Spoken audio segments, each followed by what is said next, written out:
Vale, fenomenal. Pues arrancamos. Bueno, estamos en el módulo 3, ya la cuarta clase, y vamos a avanzar un poco en el qué ocurre, que os voy a ir contando qué va ocurriendo cuando se desordena la microbiota más allá de lo que es solo desorden intestinal. Aunque todavía hoy me quedo en sintomatología intestinal, pero iremos avanzando con eso. Recordamos la relación con nuestras bacterias de simbiosis, significa vida en reunión, vivimos juntos, y mutualista, el apellido mutualista, que significa que ambos nos necesitamos para vivir, siempre y cuando todo vaya bien. ¿Os acordáis la imagen esta de todo está perfecto, toda una microbiota ordenada, y cómo en el contexto disbiosis vemos intuitivamente el desorden? E insistir una y otra vez en la importancia del equilibrio. En ese equilibrio de la microbiota, que os acordáis que decía es un grupo muy grande de billones de microorganismos, hay bacterias que por su carga genética y por su funcionalidad son más importantes que el resto. Son microorganismos cuya presencia es clave para permitir la estabilidad y el apoyo funcional. O sea, ellos apoyan funcionalmente a los más chiquitines. ¿Os acordáis los mecanismos en ese apoyo transversal de transferencia de genes, incluso de mecanismos de cross-feeding, de apoyo metabólico? Las principales bacterias Keystone, aquí podríamos en el Faecalibacterium ampliar a todo el paquete de microorganismos productores de butirato, pero un poco como las bacterias principales. Y desde ese camino del orden y del equilibrio para que todo vaya bien, nos vamos al diagnóstico de disbiosis. El definir qué es una disbiosis ha sido casi un problema en el mundo de la medicina. Primero porque no tenemos un rango de referencia único de qué es o cómo está distribuida una microbiota sana. Y entonces se ha hecho un abordaje de interpretación de qué es una microbiota desordenada, qué es una disbiosis, desde el desequilibrio en 3 puntos, digamos. Uno puede tener una microbiota disbiótica de 3 formas, que no son excluyentes entre ellas, ¿vale? La primera es: tengo pocos microorganismos dentro de esa carga total multimillonaria, pues la he perdido, pérdida de número y pérdida de diversidad. Solamente eso, sin hablar de patrón específico de qué ha subido o qué ha bajado, la pérdida de la carga total microbiana y de la diversidad de la microbiota sería el primer tipo de disbiosis que podríamos definir. El segundo tipo son, ¿os acordáis que decíamos? La estabilidad de la microbiota depende de unos grupos, de unas bacterias que son especialmente estabilizadoras, que sujetan la funcionalidad de todos, que son los que se mueven. Entonces, si perdemos esos estabilizadores, se puede producir un sobrecrecimiento por pérdida de equilibrio, un sobrecrecimiento de lo que llamábamos patógenos facultativos. Patógeno significa malo y facultativo es que solo se comporta como malo si crece por encima de su rango de normalidad. Sería el segundo tipo de disbiosis, que es lo que más vamos a desarrollar ahora después. Y el tercero sería: hay, además del desorden o no, condiciones que hagan que el rendimiento metabólico de la microbiota, ¿os acordáis cuando hablamos de los metabolitos buenos, unos y otros no tan buenos? Pues cambia el rendimiento metabólico de la microbiota. Vamos a ir hablando de cada uno de ellos. Baja carga microbiana y pérdida de la diversidad sería el primer tipo de disbiosis, el primer tipo de desorden de microbiota. Aquí os he ido poniendo ejemplos un poco para que, no sé, como para que tenerlos como referencia con qué podríamos compararlo, ¿vale? Entonces, son cosas bastante tontas, pero que como ejemplo me valen. Yo os he puesto aquí: imaginad el mercado de la ciudad, ¿no? De un mercado en el que normalmente hay pescaderías, hay carnicerías, hay fruterías, una tienda de frutos secos, una tienda de encurtidos, y de repente un día cierran todos menos 2 tiendas. Pues ese mercado ha perdido su oferta y la actividad del mercado se ha empobrecido. Eso sería un poco el equivalente del impacto de la pérdida microbiana y pérdida de diversidad. ¿Por qué puede ocurrir esto? Por un solo ciclo de antibióticos esa pérdida es puntual, no es estable, pero hay determinadas patologías que requieren ciclos de antibióticos. Si no hacemos nada para apoyar ese impacto del antibiótico, el antibiótico hace su trabajo, que para eso se lo damos a un paciente, pero eso tiene sobre la microbiota tiene una repercusión, digamos, que sí que puede ser estable en ese contexto de pérdida de diversidad. Cuando la gente empieza a hacer dietas restrictivas no balanceadas, o por mi cuenta, o porque me sienta mal, o porque he oído que hay que quitar esto o hay que quitar lo otro. Las dietas restrictivas, al final comes menos y la microbiota que come lo mismo que tú, pues también si tú comes menos diversidad, la microbiota también se empobrece. Y eso implica, en ese contexto de pérdida o de carga o diversidad, implica la capacidad metabólica de esa microbiota, sobre todo la producción de los ácidos grasos de cadena corta, también se puede ver comprometida. El segundo grupo, en ese contexto de estabilizadores que mantienen el equilibrio, bajan los estabilizadores y suben los patógenos facultativos, pues aquí he puesto el ejemplo de un jardín que normalmente está lleno de flores, arbustos, todo, y alguna hierba, algún hierbajillo. Y entonces, cuando se deja de cuidar, de mantener esas flores, esas hierbas empiezan a coger el protagonismo del jardín, ¿no? Pues eso sería la carga de patógenos facultativos que terminan complicándole la vida a los estabilizadores. Vale, vamos a desarrollar esta parte, que es aquí que quería hablaros de todo el desarrollo de los patógenos facultativos. ¿Os acordáis cuando hablamos de los patógenos facultativos? Cuando hablamos de los patógenos facultativos y de los estabilizadores, habíamos dicho, todos son comensales. Comensales, ¿os acordáis que es la palabra que significa todos son normales y corrientes? Esas bacterias buenas, los estabilizadores, son los que mantienen, es la microbiota de homeostasis. Y siendo comensales también, los patógenos facultativos es los que nos pueden inflamar o darnos guerra si suben. Y habíamos visto... os he hablado también de estos grupos, del equilibrio entre las buenas y no tan buenas. Habíamos visto los grupos con los nombres de las bacterias. Yo busqué las fotos de cada uno de ellos, de los grupos de microbiota de estabilización y de los patógenos facultativos. Aquí os los pongo rápido seguido. En los grupos estabilizadores, la importancia de las inmunomoduladoras, que son ese ejército que mantiene la inmunidad y el umbral de inflamación, los protectores, que son el batallón de soldados que mantiene la estabilidad de todo, la estabilidad del epitelio, de la capa de mucus, los fermentadores de carbohidrato largo, esas fibras complejas que son difíciles de digerir, pues tenemos esos sacarolíticos primarios que nos ayudan en ese proceso de fermentación que es tan bueno para la estabilidad global de la microbiota, y la parte del psicobioma, las bacterias neuroactivas. Estos serían los grupos de estabilización, que suponen el 95-99% de la microbiota. Solamente tenemos un 1% en esa carga de patógenos facultativos, que pueden ser proteolíticos. ¿Os acordáis que hablamos de los proteolíticos que vivían principalmente en el colon descendente?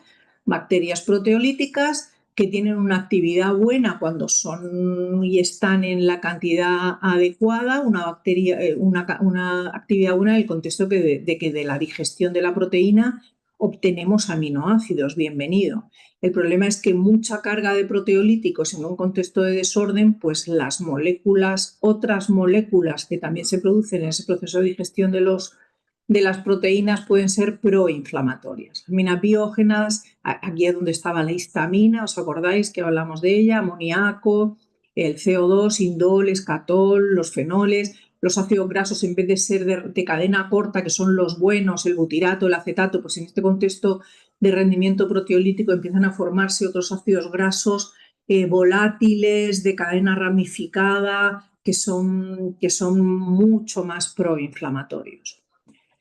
Los hongos y las levaduras, ¿vale? Que es que el micobioma, que es como se llama el conjunto de hongos y levaduras que viven en el intestino normalmente, el micobioma tiene su buena actividad de ayuda y contribución cuando hay que digerir los carbohidratos. El problema es que se nos vengan arriba, como todos los patógenos facultativos. Entonces ahí inflaman bastante a nivel local y a nivel sistémico, porque los sobrecrecimientos fúngicos tienen muchas veces mucha sintomatología fuera del intestino, porque desordenan mucho permeabilidad y los tóxicos asociados a este sobrecrecimiento pueden tener una diana fuera del intestino. Habíamos hablado de las arqueas, sobre todo el Methanobrevibacter, que en una cantidad normal pues son reguladores de la señalización de la musculatura lisa, de esa contractilidad de la musculatura lisa, con lo cual favorecen el tránsito. El problema, como todos los patógenos facultativos, es en ese sobrecrecimiento, que es lo que ocurre asociado a ello. En la otra cara de las hidrogenotróficas, las arqueas metanogénicas están en un lado y los reductores de sulfato, productores de sulfídrico, que también en una cantidad normal pues estabilizan las células de pared, modulan inflamación, son estabilizadores de pared, bienvenido. El problema es que ese ácido sulfídrico se venga arriba, se hagan protagonistas, y ahí es donde esa señalización cambia, son muy proinflamatorios y muy desordenadores de pared y de tránsito. Los parásitos, también su actividad íntimamente relacionada con la actividad de nuestro sistema inmunitario, el potencial de nuestro sistema inmunitario innato y adquirido para mantener una defensa activa frente a los parásitos comensales, frente a los parásitos normales y corrientes. Y el Helicobacter, que esto ha ido un poquito rápido porque lo habíamos desarrollado ya, pero quería llegar hasta aquí, que esta parte la mencionamos, pero no habíamos profundizado de aquí a lo que os voy a contar en adelante. Helicobacter. Helicobacter es un patógeno facultativo más. Es un comensal. Comensal significa que el Helicobacter vive con nosotros en el intestino, en el intestino alto, a nivel gástrico. Es un comensal, como os decía. El problema es, por una parte, tipos de Helicobacter. Genéticamente no todos son iguales, con lo cual su capacidad de hacer daño no es igual la capacidad de infectar de todos. Y sobre todo, y la parte más importante para definir la actividad o no del Helicobacter, actividad proinflamatoria, es cómo tenemos la mucosa gástrica. Y entonces, en un contexto de Helicobacter dando el follón, sí es un factor de riesgo de úlceras, de cáncer gástrico, de algunos linfomas, ¿vale? Pero depende de cómo se esté comportando, como os digo, ese Helicobacter, y depende de cómo tenga la mucosa gástrica el paciente.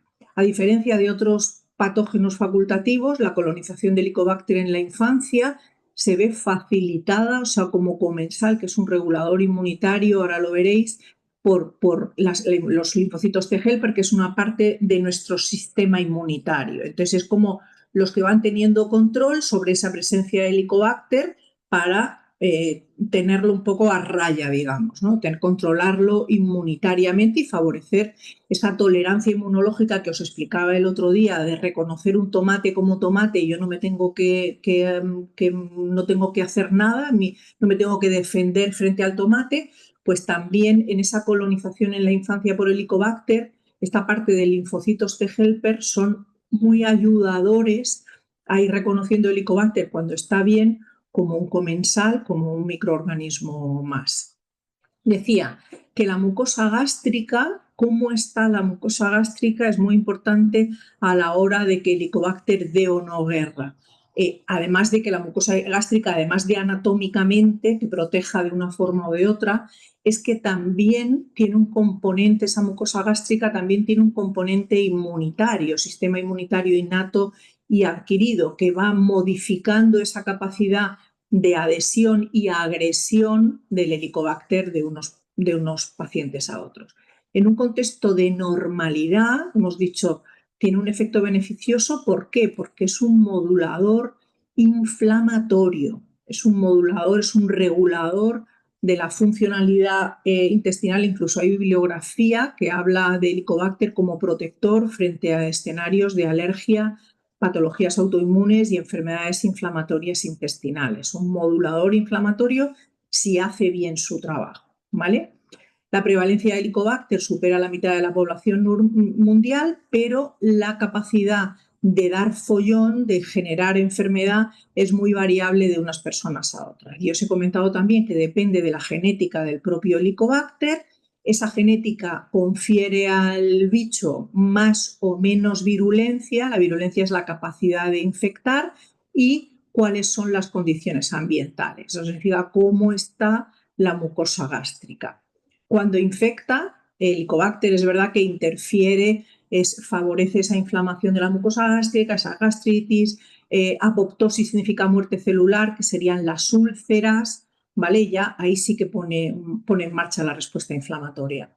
Como de unos países a otros cambia bastante la legislación de las recomendaciones terapéuticas del Helicobacter, la Revista Mundial de Gastroenterología en 2022, que os pongo aquí el enlace y lo tenéis en la bibliografía de hoy, tenéis acceso al artículo completo, habla de que la erradicación del Helicobacter no puede ser una recomendación incondicional solo por diagnosticarlo. Helicobacter, la decisión terapéutica ha de basarse siempre de forma personalizada en el contexto de, aquí os pongo el riesgo-beneficio, que es en función de cómo tiene, o sea, la decisión de no tratar Helicobacter con antibiótico y observar, que se hace un control en 6 meses, se hace un control en 1 año, dependiendo de cómo está la mucosa gástrica del paciente. Si la mucosa gástrica en la gastroscopia está intacta, lo que hay es que hacer es observar. Si la mucosa gástrica, el paciente ya tiene una gastritis atrófica o tiene una úlcera o tiene tal, ahí a un Helicobacter hay que tratarlo, hay que darle el antibiótico y luego reparar, ¿no? Pero que no es sí o sí dar antibiótico cada vez que se diagnostique.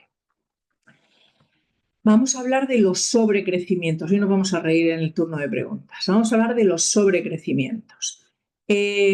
Sobrecrecimientos es todos los microorganismos hacen su función y están normalmente distribuidos, salvo que bajen, como hemos dicho, los estabilizadores y eso rompe el equilibrio y abre la puerta a sobrecrecimiento de Pepe, Juan o Manuel, que es los sobrecrecimientos que vamos a hablar ahora. Suben los patógenos facultativos, altera el equilibrio intestinal, genera inflamación, daña el epitelio y empieza la sintomatología. Todos los sobrecrecimientos que os voy a comentar ahora, que he hecho un repaso de todos los que hay descritos, todos son disbiosis y como tales hay que hacer su abordaje terapéutico.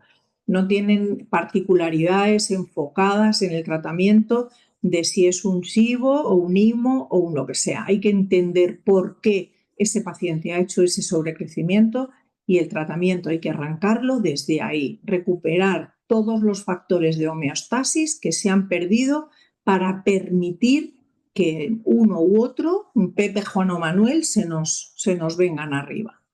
Vamos a empezar a hablar de cada uno de ellos. El SIBO, que es el más habitual, y hay pacientes además que se les mete en la cabeza el SIBO y no hay manera de que se les saque de la cabeza el SIBO, aunque con las analíticas, a mí las curvas de SIBO, ahora os voy a comentar por qué, no me gustan, me parece que se artefactan mucho en función de muchas variables, pero cuando hago un estudio de microbiota sí tenemos microorganismos, yo puedo cuantificar esas arqueas metanogénicas y esas reductoras de sulfídrico, que son los que favorecen ese SIBO, ¿no? Y hay muchas veces que esos son normales y el contexto funcional del desorden de la microbiota, que genera a veces mucha sintomatología, va asociado a otros patógenos facultativos o sencillamente a una gran pérdida de la microbiota de estabilización. ¿Qué es el SIBO? Tengo un SIBO. ¿Eso qué significa? El SIBO es que me encuentro en el intestino delgado bacterias o sea, un sobrecrecimiento de bacterias que vienen del intestino grueso, ¿vale? Eso es un SIBO. Esas bacterias, patógenos facultativos que decíamos que vivían sobre todo en el colon descendente, se pierde el equilibrio, ¿vale? Y entonces crecen por encima de su rango de normalidad y se deslocalizan anatómicamente. Y me encuentro microorganismos de intestino grueso en el intestino delgado.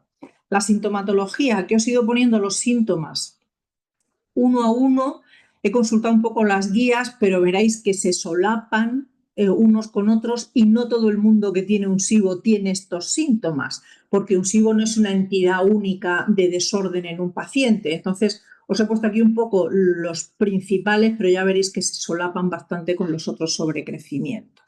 Hinchazón, gases, meteorismo, a veces diarrea, a veces estreñimiento o alternancia, digestiones lentas y sensación de fatiga postprandial. Hay diferentes tipos de SIBO, depende de quién suba, sobrecrecimiento con un predominio de hidrógeno, de sulfuro, de metano, que modifica un poquito la sintomatología dependiendo del gas que se produzca el tipo de sobrecrecimiento. El IMO. El IMO es un sobrecrecimiento de arquea metanogénica. El protagonista casi siempre es Metanobreibacter smithii, que se alimenta de hidrógeno y o sea, del hidrógeno que producen otras bacterias y en este proceso produce metano. Suele cursar más con estreñimiento, gases que se mantienen, distensión y a veces mal aliento y náuseas. El LIBO. El LIBO es que las bacterias proteolíticas crecen pero no se deslocalizan, entonces tengo un sobrecrecimiento de proteolíticos a nivel del colon. Aumentan los degradadores de proteínas y aumentan los metabolitos asociados a esa actividad. Gases muy fétidos, heces con el olor fuerte, el cansancio, sobre todo tras ingerir carne, sobre todo carne roja, y a veces irritabilidad y malestar. El SIFO, en ese sobrecrecimiento, en vez de ser bacterianos como eran todos los anteriores, pues tengo un sobrecrecimiento de cándidas, ¿vale? De hongos levaduras. Las levaduras que normalmente viven en equilibrio, pues depende de las condiciones del entorno, pues crecen y empiezan a dar el follón. Y entonces esa compulsión por comer dulce, cansancio, la lengua blanca es bastante típica de infección por hongos, niebla mental, irritabilidad, sensación de intoxicación con determinados alimentos, sobre todo carbohidratos. De cualquiera de estos sobrecrecimientos que os los he detallado porque están descritos, pero a mí me da un poco igual de si tengo un SIBO, un SIFO, un IMO, un LIBO, me da igual porque todos son disbiosis. Como tales hay que entenderlas y como tales hay que abordarlas. Detrás de un sobrecrecimiento, además de los desórdenes de microbiota, y dependiendo de la evolución, estar atentos siempre a la hipocloridria gástrica, que es un factor de riesgo para la producción de estos sobrecrecimientos, sobre todo por desórdenes funcionales o por pacientes que toman inhibidores de la bomba de protones. ¿Os acordáis que habíamos visto el complejo miomotor migratorio, ese barredor de detritus celulares, de restos de alimentos en proceso de digestión que se quedan ahí como residuos? Pues ese complejo miomotor que no funciona bien, esos residuos se van quedando ahí sin movilizar y también son sustrato que permite o favorece ese sobrecrecimiento. O alteraciones anatómicas y estructurales, por ejemplo, un síndrome de asa ciega, serían, bueno, esto ya es muy, muy específico.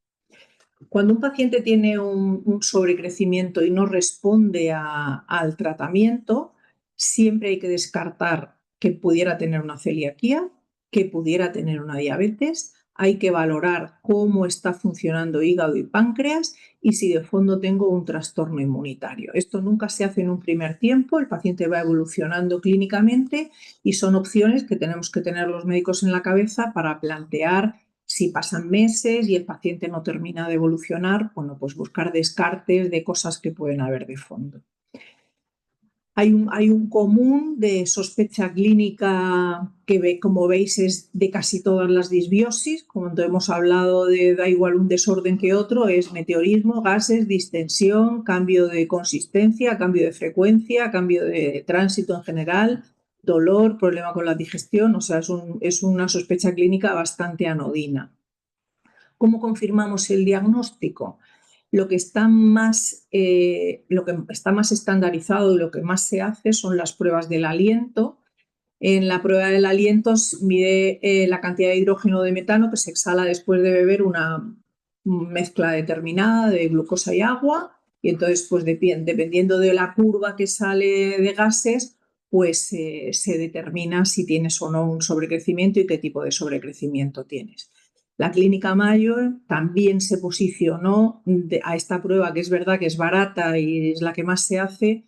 Cuidado, porque es una prueba que es poco específica, se artefacta en función de muchísimas variables, aún haciéndola bien, porque incluso hay pacientes que ves una curva que dice, esta curva está mal preparada, ¿vale? Puede estar bien preparada y que el resultado no sea fiable, pero incluso a veces puedes no estar bien preparada. Para hacer una curva de sobrecrecimiento, tengo que estar 4 meses sin tomar antibióticos, 4 semanas sin tomar antibióticos, 2 semanas sin probióticos, 1 semana sin inhibidores de la bomba de protones ni enemas, 48 horas sin laxantes, antidiarreicos, probióticos ni procinéticos, 24 horas sin carbohidrato, fibra ni fécula, 12 horas sin ejercicio ni ayuno ni fumar, 12 horas de ayuno sin fumar y sin hacer ejercicio, y hacer la prueba en reposo, con lo cual tampoco a la hora de hacer la curva todo el mundo la hace correctamente, digamos. La mejor forma de determinar el patrón de sobrecrecimiento y que nos enseña también por dónde ir a la hora de recuperar la estabilidad es valorar la microbiota de homeostasis, que es lo que perdemos realmente cuando se produce ese sobrecrecimiento y lo que lo permite. Además de valorar esa microbiota, puedo tener información precisa de maldigestión, malabsorción, midiendo marcadores específicos, marcadores de impacto inflamatorio, calprotectina y zonulina, que este sería un poco inflamación, permeabilidad, y la carga de patógenos facultativos, que en una analítica puedo cuantificar específicamente todos los que os he contado. ¿Cuál sería el abordaje terapéutico? Como cualquier patrón disbiótico. Siempre el objetivo en un sobrecrecimiento es recuperar la homeostasis intestinal. Y eso se hace, lo iremos contando al final del curso, un poco con la estructura funcional terapéutica de microbiota, pared, señalizadores inflamatorios, permeabilidad, asegurar función hígado-páncreas, ver todo lo que podemos hacer para normalizar ese tránsito, el pH, sistema inmune de mucosas, asegurar la función de la IgA. Este es el abordaje de la disbiosis, lo iremos contando con detalle. Una dieta antiinflamatoria, un poquito de ayuno, esto varía mucho de unos pacientes a otros, el ayuno a partir en torno a 16 horas, un reposo digestivo serían, pues yo que sé, 12 horas, eso no se puede llamar un ayuno, eso es un reposo digestivo, pero depende del perfil de paciente, no puedes hacer en todos ayunos más largos. Se pueden utilizar procinéticos para ayudar a ese complejo miomotor migratorio que no está haciendo su trabajo en un primer momento y luego intentar que sea la propia pared intestinal la que limpie, y valorar antibióticos si no funciona nada de lo anterior. Pero yo no soy partidaria de arrancar el tratamiento de un SIBO con antibióticos. Los sobrecrecimientos son alteraciones del equilibrio microbiano intestinal, cuyo objetivo terapéutico no debe de ser matar los bichos malos. Lo importante es recuperar y restaurar el entorno de normalidad, tanto microbiana como apoyar la digestión, motilidad, inmunidad, regular inflamación. Eso es lo que tenemos que recuperar en el abordaje terapéutico de un SIBO, es recuperar el equilibrio una y otra vez, la homeostasis intestinal.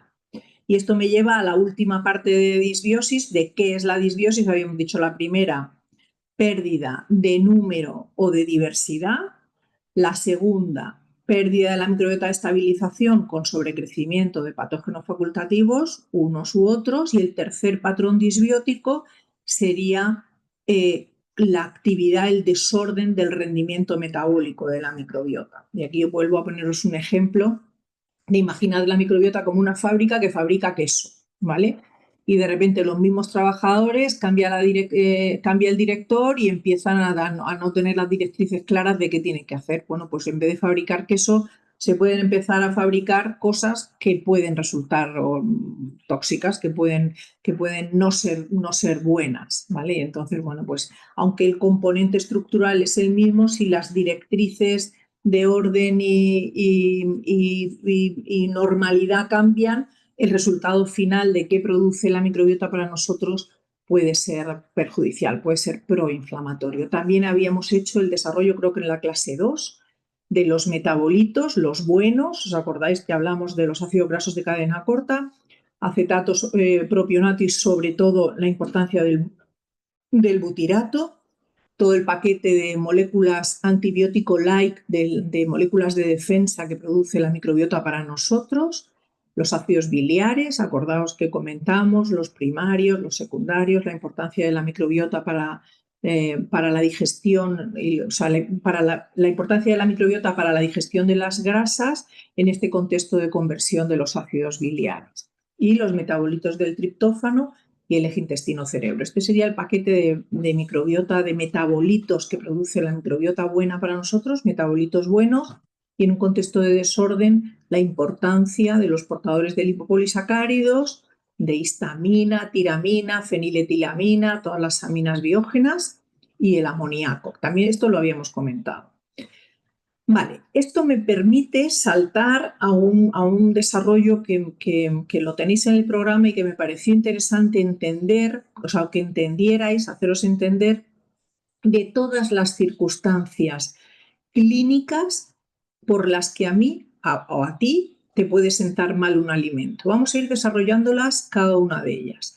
A mí me puede sentar mal un alimento porque no tengo los enzimas adecuados para digerirlo, o porque tengo una intolerancia a un componente de carbohidrato corto, de azúcares simples que tiene ese alimento, o porque por el artículo 33 mi sistema inmunitario de repente no lo está reconociendo como normal y me está dando una guerra inmunitaria, porque tengo un patrón de desorden, disbiosis, inflamación, permeabilidad, o veréis qué parte más bonita, la última, me puede estar sentando mal la comida solamente en un contexto de desorden del eje intestino-cerebro. Vamos a ver cada una de ellas. Problemas enzimáticos, el primero que hemos dicho.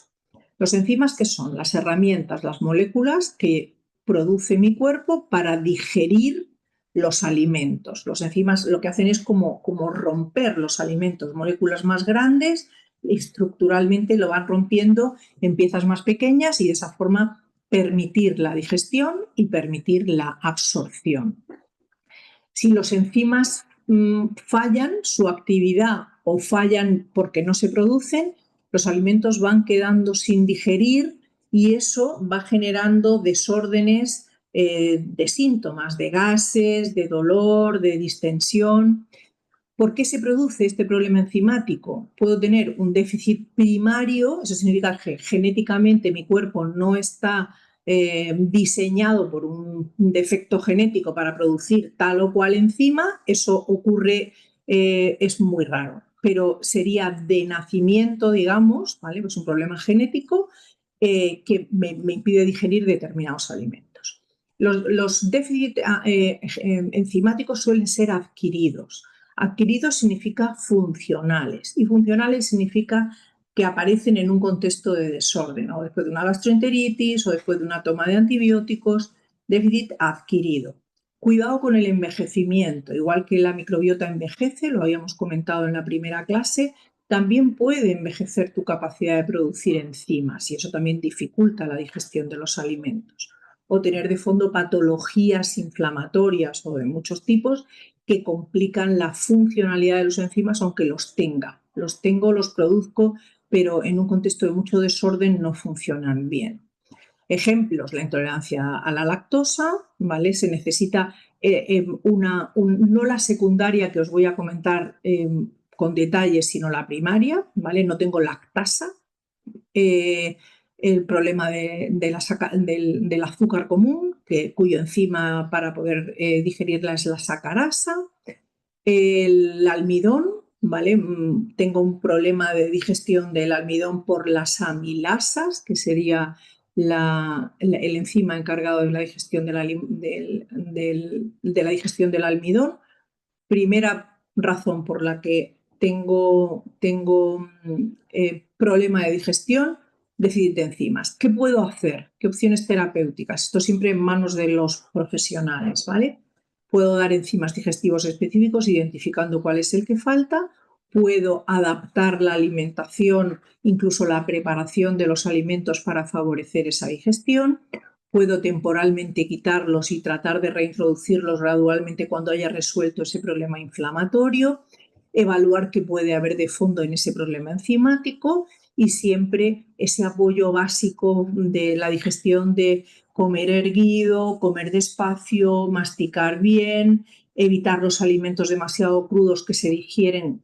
Cuanto más crudo, más difícil es digerirlos, y los alimentos cuando más fríos también a veces es más difícil digerirlos. Segunda razón, la primera hemos dicho los enzimas, la segunda la intolerancia a los azúcares simples. Esto es un problema de que cambian los sitios donde se produce la fermentación de estos azúcares, y eso es lo que genera la sintomatología, porque dijimos que los azúcares simples, si todo ocurre a nivel del intestino delgado, se absorben y perfecto, pero si a nivel del intestino delgado por un problema de receptor, os había explicado que los azúcares simples no se absorben por difusión pasiva en contacto con la pared, como otros nutrientes que están en contacto con la pared cuando ya se han digerido y solamente pasan. Estos receptores, o sea, estos azúcares simples, tienen unos receptores específicos que cogen y transportan. Bueno, pues puede, en un contexto de desorden, de inflamación del epitelio, de desorden de microbiota, estos azúcares simples no se absorben bien, esos receptores están desconfigurados anatómicamente por la inflamación, no se absorben bien, y esto que tendría que ocurrir en el intestino delgado, pues siguen para adelante. Bueno, no se absorben, llegan al colon y ahí tengo otro mundo de metabolismo, otro mundo de fermentación, otro mundo diferente. Déficit, alteración o saturación de esos receptores, de esos transportadores específicos. ¿Por qué? Pues por fondo inflamatorio, ¿vale? Básicamente es lo que más desconfigura estos receptores, sobrecarga en la cantidad de ciertos azúcares, pero esto es un desbalance de la dieta. Siempre de fondo pensar en la razón de la inflamación, que haya una disbiosis, y siempre que hay intolerancia a azúcares simples, el epitelio intestinal está inflamado. Por ejemplo, pues los que conocéis, lactosa, fructosa, los FODMAP, los fructooligosacáridos, disacáridos, monosacáridos, los polioles, todo este mundo sería el de la intolerancia a los azúcares simples. ¿Qué podemos hacer? Se puede plantear un FODMAP a corto plazo y a tolerancia, nunca un FODMAP estricto. Un FODMAP estricto a la microbiota le mete un tiro en el pie tremendo, pero sí podemos coger de la lista de FODMAP y determinar qué es el que realmente le sienta peor, y en un primer momento quitarlo, y cuando vayamos estabilizando pared e inflamación, ir buscando tolerancia. Siempre trabajar la restauración de la microbiota. Podemos ayudar en esa tolerancia a los azúcares simples fermentando previamente algunos alimentos, trabajar siempre la restauración, además de la microbiota, de la pared del intestino, y podemos buscar no hacer mucha carga, fraccionar un poco las cantidades que tomamos en cada ingesta. Tercera razón, problemas inmunitarios. El cuerpo, el intestino, confunde un alimento con algo frente a lo que se tiene que defender. Y entonces, la broma que os digo siempre, tú que eres un tomate, yo no debería de hacer nada contigo, no hay que defenderse frente a un tomate, pero a veces el sistema inmunitario se confunde, se altera esa respuesta inmunitaria, y empieza una respuesta que no tendría ningún sentido. Tendríamos que tener una tolerancia plena a los alimentos, pero a veces asociado a esa ingesta de algunos de ellos se activa la inflamación. Tipos de reactividad inmunitaria. La alergia clásica es muy típica de los frutos secos. El anticuerpo que media la alergia clásica es la inmunoglobulina E, que este es el anticuerpo que además se cuantifica y se mide en sangre. Pues y además es yo soy alérgica a cacahuete y si tomo cacahuete, bueno, yo no, es un ejemplo, pero si alguien que sea alérgico al cacahuete, si toma cacahuete hay que salir corriendo, o sea, la respuesta es en minutos, ¿vale? Es una respuesta muy, muy rápida que puede ser muy bestia en función de cómo esté el paciente y de la carga de alimento que haya tomado si es alérgico. Luego hay otros tipos de problemas inmunitarios también asociados a los anticuerpos, las IgG, ¿vale? Las IgG son anticuerpos, la IgE sería una alergia tipo 1, que es la alergia clásica. La IgG sería una alergia tipo 3, es una alergia diferida, es una alergia de respuesta tardía, mucho menos explosiva. De hecho, los pacientes viven con estas IgG positivas que ni lo saben muchas veces, pero no deja de ser también una señal proinflamatoria sorda de fondo que me puede estar complicando la vida asociada a algunos alimentos. Y la celiaquía, que también es un problema inmunitario con la gliadina del gluten. El sistema inmunitario no reconoce la gliadina del gluten y genera una respuesta autoinmune con atrofia de las vellosidades de la pared. Si no respetamos la retirada del gluten, claro, si hacemos una dieta estricta, la celiaquía no tiene impacto sobre el epitelio intestinal. Los ejemplos ya los he ido comentando, la alergia a los frutos secos, a los mariscos, la celiaquía. También hay una intolerancia al gluten no celíaca, ¿vale? Por otros caminos normalmente asociados también a fondo inflamatorio de la pared del intestino. ¿Qué opciones tenemos? Sí o sí, en un contexto de alergia tipo 1 o de celiaquía, sí o sí estrictamente retirar ese alimento.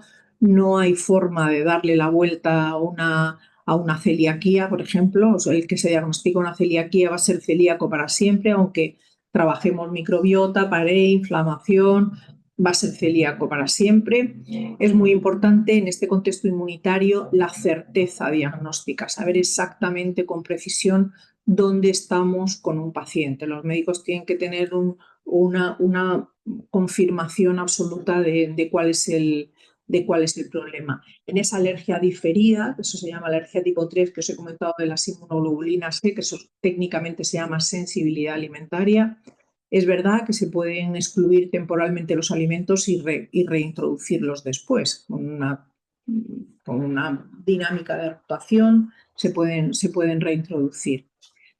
Siempre abordar microbiota en ese contexto de reintroducción bajo supervisión médica y podíamos utilizar de apoyo cuando el cuadro es reversible, pues van bien contexto inmunomoduladores. Más razones por las que me puede sentar mal la comida. El desorden de microbiota. El desorden de microbiota que lleva asociado un desorden en la permeabilidad intestinal. La microbiota se altera, el intestino rompe su normal permeabilidad, los trozos de alimentos mal digeridos, como esa unión intercelular está rota, pues si caben por peso molecular en proceso de digestión, aunque no haya terminado la digestión, si caben por peso molecular, cruzan la barrera y activan mucho el sistema inmunitario. Eso lo que ocurre, esa activación inmunitaria asociada a esa alteración de la permeabilidad, cronifica la inflamación a nivel local y esos alimentos que pasan y ese estímulo inmunitario clínicamente puede tener una señal de síntomas que no tiene por qué estar siempre en el intestino. En ese mecanismo, digamos, están implicadas la microbiota, la zonulina como activador una proteína activadora de la permeabilidad, reguladora de la permeabilidad, la inflamación y ojo a los antiinflamatorios no esteroideos, al alcohol, sobre todo las bebidas destiladas y al uso crónico de antibióticos. ¿Qué opciones tenemos? Una dieta antiinflamatoria, reparar pared, dar probióticos fortaleciendo siempre el mundo de los estabilizadores, podemos jugar a retirada parcial y reintroducción paulatina de los alimentos que pensamos que el paciente identifica como que le dan más guerra, tratar de bajar todo lo que podamos fármacos si no son absolutamente necesarios, quitar tóxicos y con la alimentación asegurar la ingesta de prebióticos naturales para que me ayuden con esa estabilidad tanto de la microbiota como de la permeabilidad. Y la última razón implicada en por qué me puede sentar mal una comida es el eje intestino-cerebro. A veces no es tanto el alimento en sí mismo, sino en cómo estoy yo o cómo está mi entorno. ¿Vale? El estrés o el estado emocional influyen en el intestino y sin duda afectan a cómo reacciona ese epitelio intestinal, esa microbiota intestinal frente a los alimentos. Cuando hablamos de la microbiota neuroactiva, ¿os acordáis que hablamos? Este es el eje intestino-cerebro, que tiene actividad sobre la funcionalidad. Habrá una clase solo de eje intestino-cerebro, ¿vale? Pero sobre la funcionalidad de, por ejemplo, del peristaltismo, del movimiento del intestino, de la producción de enzimas, pero además de esa actividad motora, tiene una actividad sensitiva, modula el umbral del dolor, por ejemplo, manda señales centrales del hambre, de la saciedad, y tenía un tercer paquete de actividad que es inmunitario. ¿Vale? El eje intestino-cerebro no solo modula sensaciones, pensamientos, afectos, también tiene un componente inmunitario, que al final termina siendo un componente de modulación inflamatoria. El cerebro interpreta el malestar digestivo en ese contexto de desorden, amplificando los síntomas, estando como en una hipervigilancia visceral. Esto es muy importante a la hora del umbral de dolor y de la tolerancia a los alimentos. ¿Qué determina este orden o desorden en la importancia del eje intestino-cerebro sobre la digestión de los alimentos? ¿Cómo estoy? El estrés, la ansiedad, una situación traumática, comer no atentos a la comida, o sea, como de pie, corriendo, resolviendo, voy para acá, voy para allá y ya he terminado y no me he enterado ni lo que he comido. No masticar adecuadamente los alimentos, esto al final es lo mismo, otro matiz, es la comida automática, ¿no?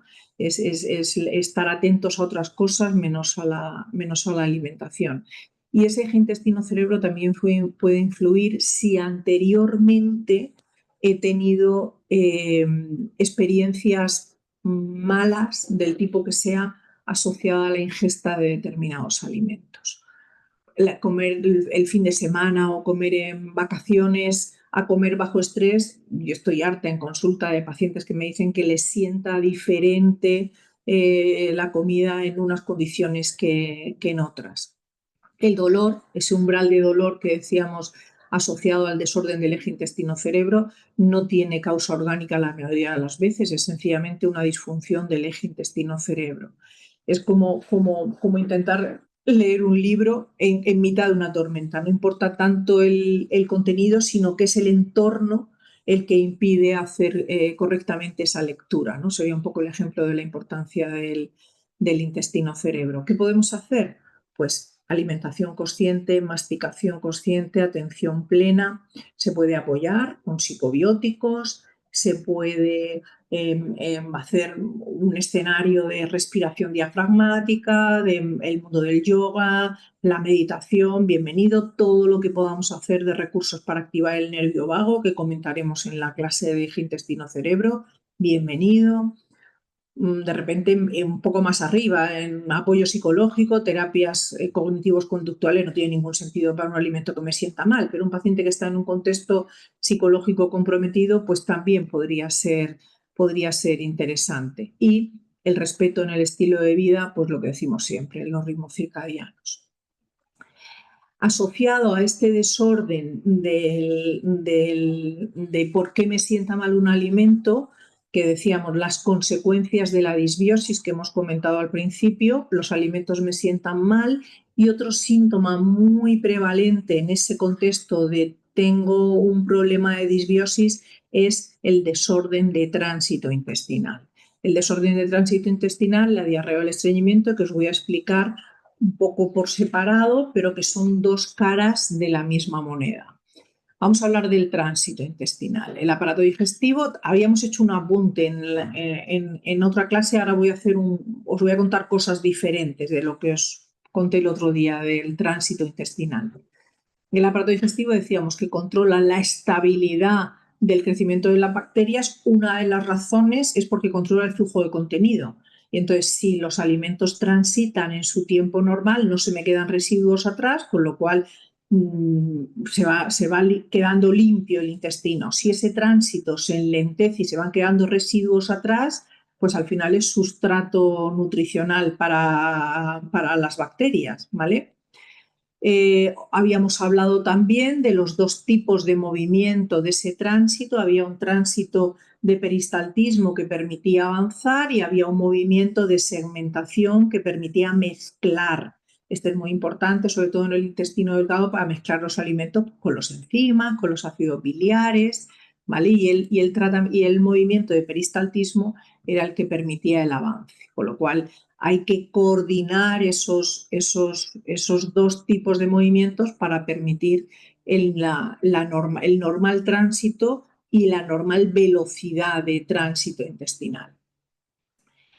Según la Fundación Roma, ¿vale?, que es sobre la que pivota un poco todo lo que es el colon irritable y la sintomatología asociada, incluidos los desórdenes de tránsito, que hablaré un poco del colon irritable al final de la clase. Se estima que aproximadamente el 40% de la población mundial tiene algún trastorno funcional gastrointestinal en el contexto del tránsito, que son tanto el colon irritable como los trastornos de tránsito, salvo que haya un problema orgánico, son desórdenes del eje intestino-cerebro. La microbiota regula ese tránsito intestinal porque estabiliza la capa de moco, que decíamos que una de las actividades de la capa de moco era lubricar ese tránsito. La microbiota señaliza al sistema nervioso autónomo, a la musculatura, para que se mueva. La fermentación de la fibra, que decíamos que hacía la microbiota, produce los ácidos grasos de cadena corta que me estabilizan y me estabilizan la pared y me nutren las células de la pared. Y esa sensibilidad visceral y la señal de asociación entre los sentimientos y las señales que recibe el intestino. Microbiota y tránsito, la importancia de la microbiota, la importancia de la conexión, ¿vale? La conexión del eje intestino-cerebro determina o ancla esa sensación con la conexión emocional de necesito ir al baño.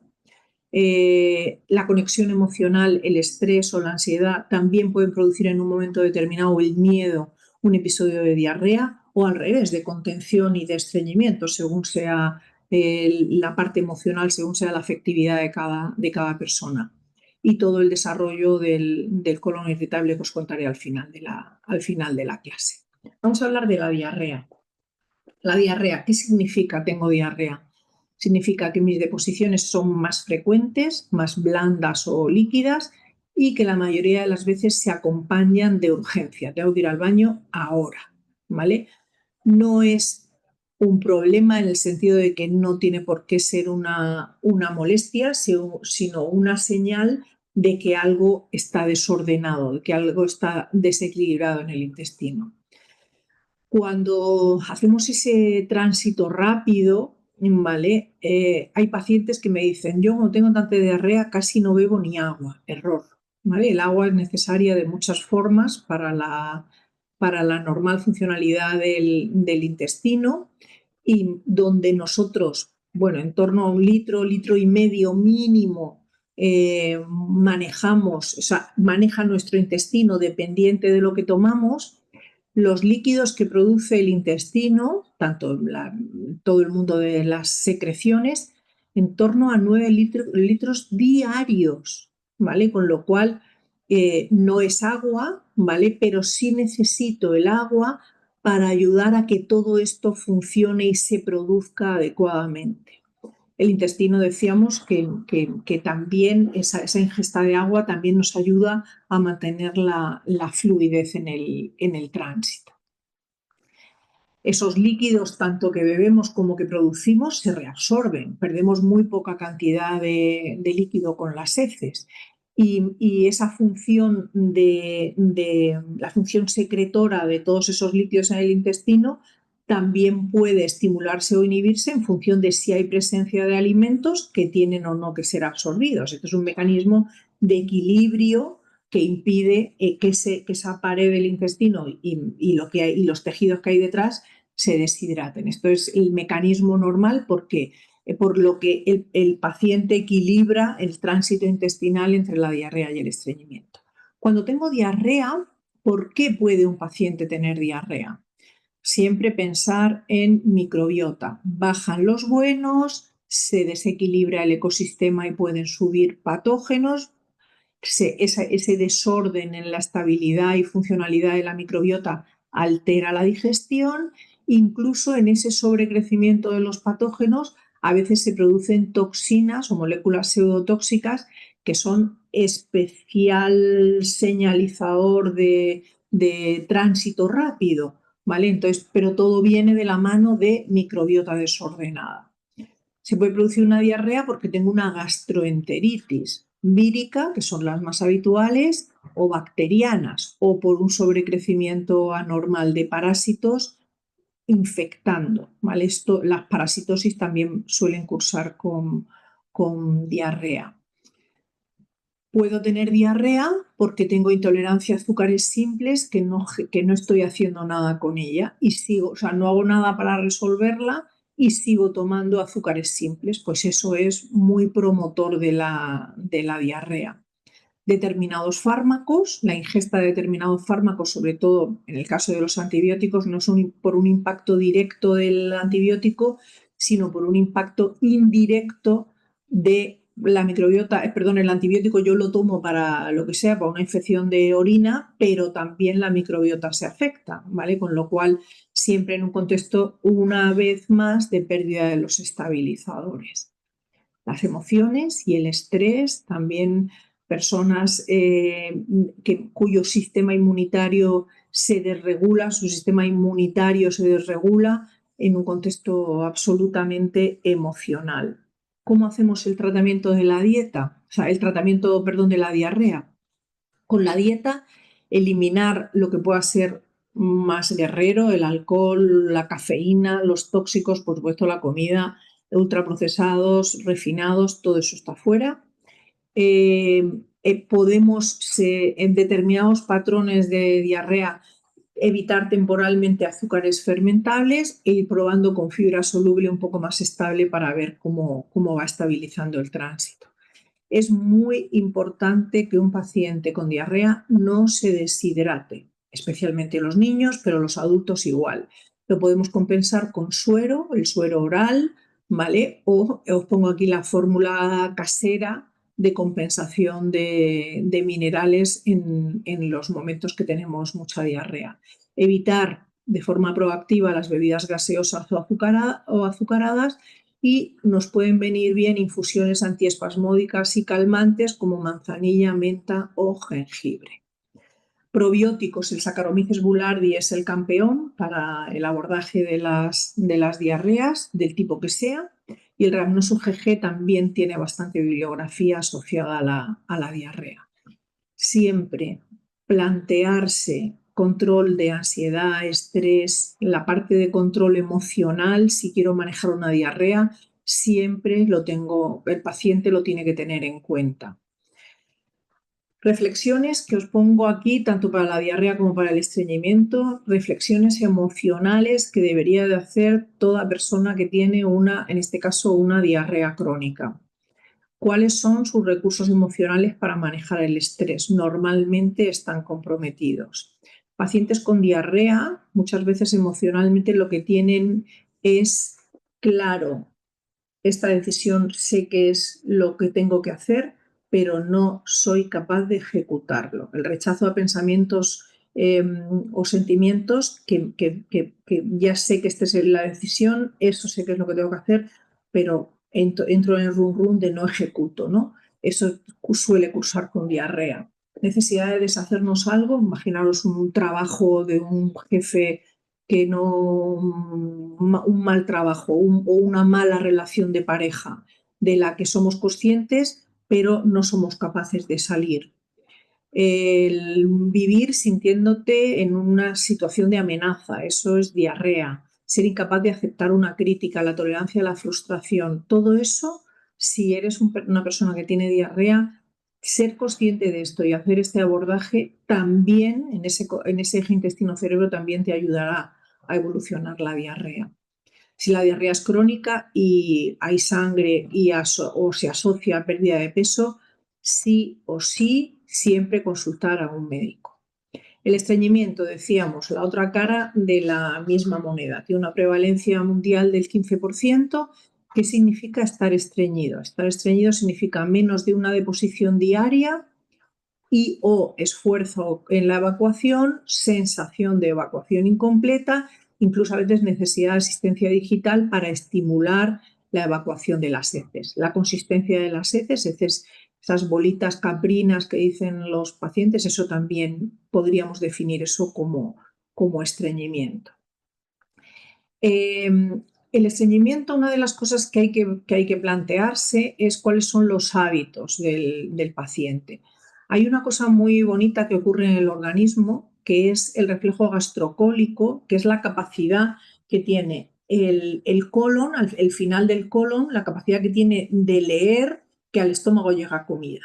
Llega comida, entonces se salta una señal que le dice al final del intestino grueso evacúa que viene comida.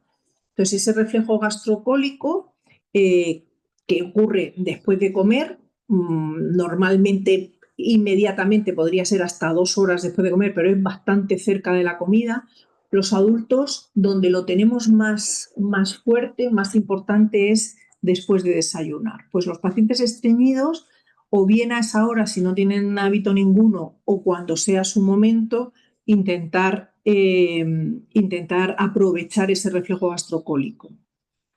Posibles causas de estreñimiento: un tránsito lento por un problema de pared, el intestino se mueve poco, se absorbe demasiada agua y las heces, esto siempre es un problema inflamatorio de pared, y las heces se secan mucho, son muy duras y eso les cuesta transitar.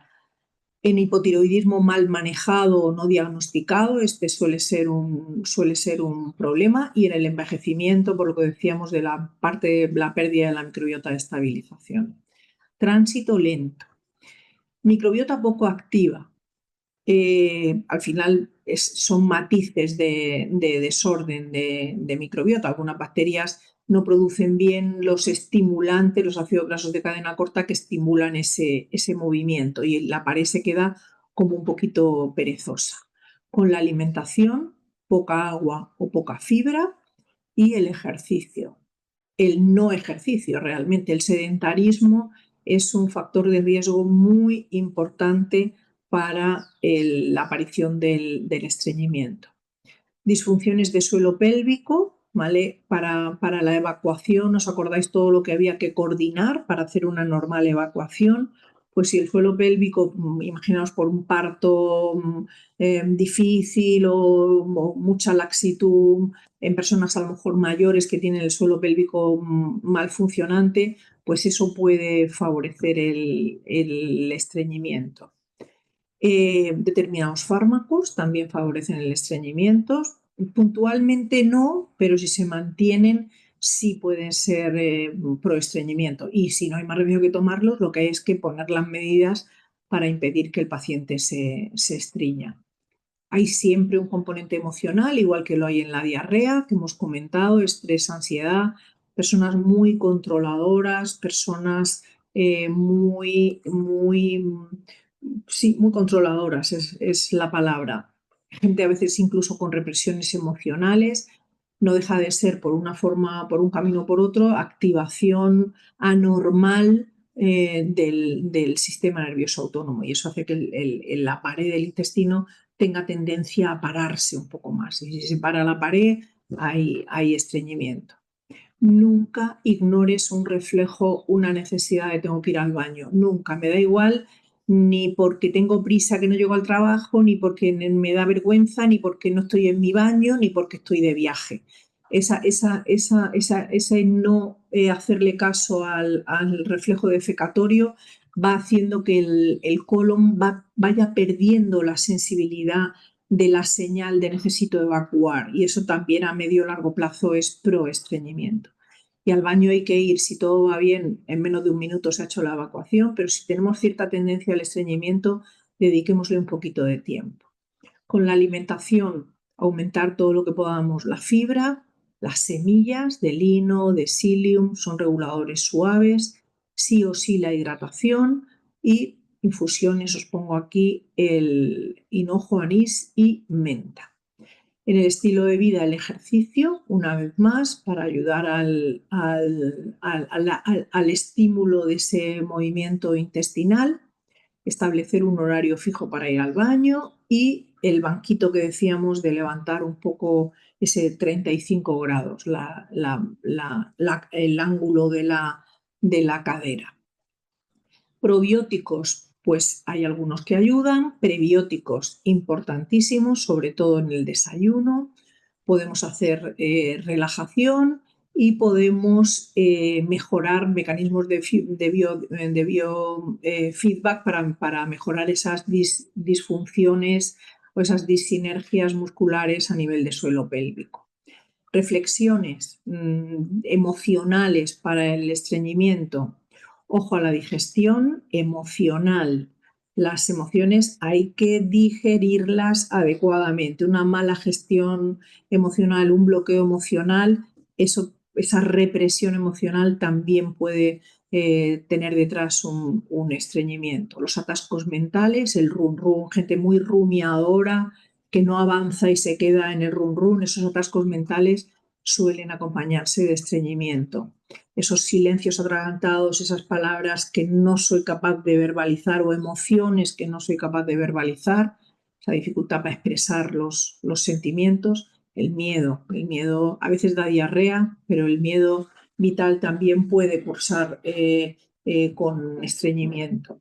Aferrarse a situaciones incómodas que no sabemos manejar ni sabemos dejar ir y ese mundo de rígido y controlador. Nuestro intestino, en este contexto que os acabo de contar, no solo digiere lo que comemos, sino en esa relación del eje intestino-cerebro también procesa o nos ayuda a procesar cómo vivimos. Y esto es un camino de dos direcciones. También cómo vivimos nos ayuda a digerir mejor o peor lo que comemos. El ritmo intestinal refleja el ritmo de la vida, acelerado o bloqueado, alterado por las emociones o alterado por lo que no decimos, por lo que callamos.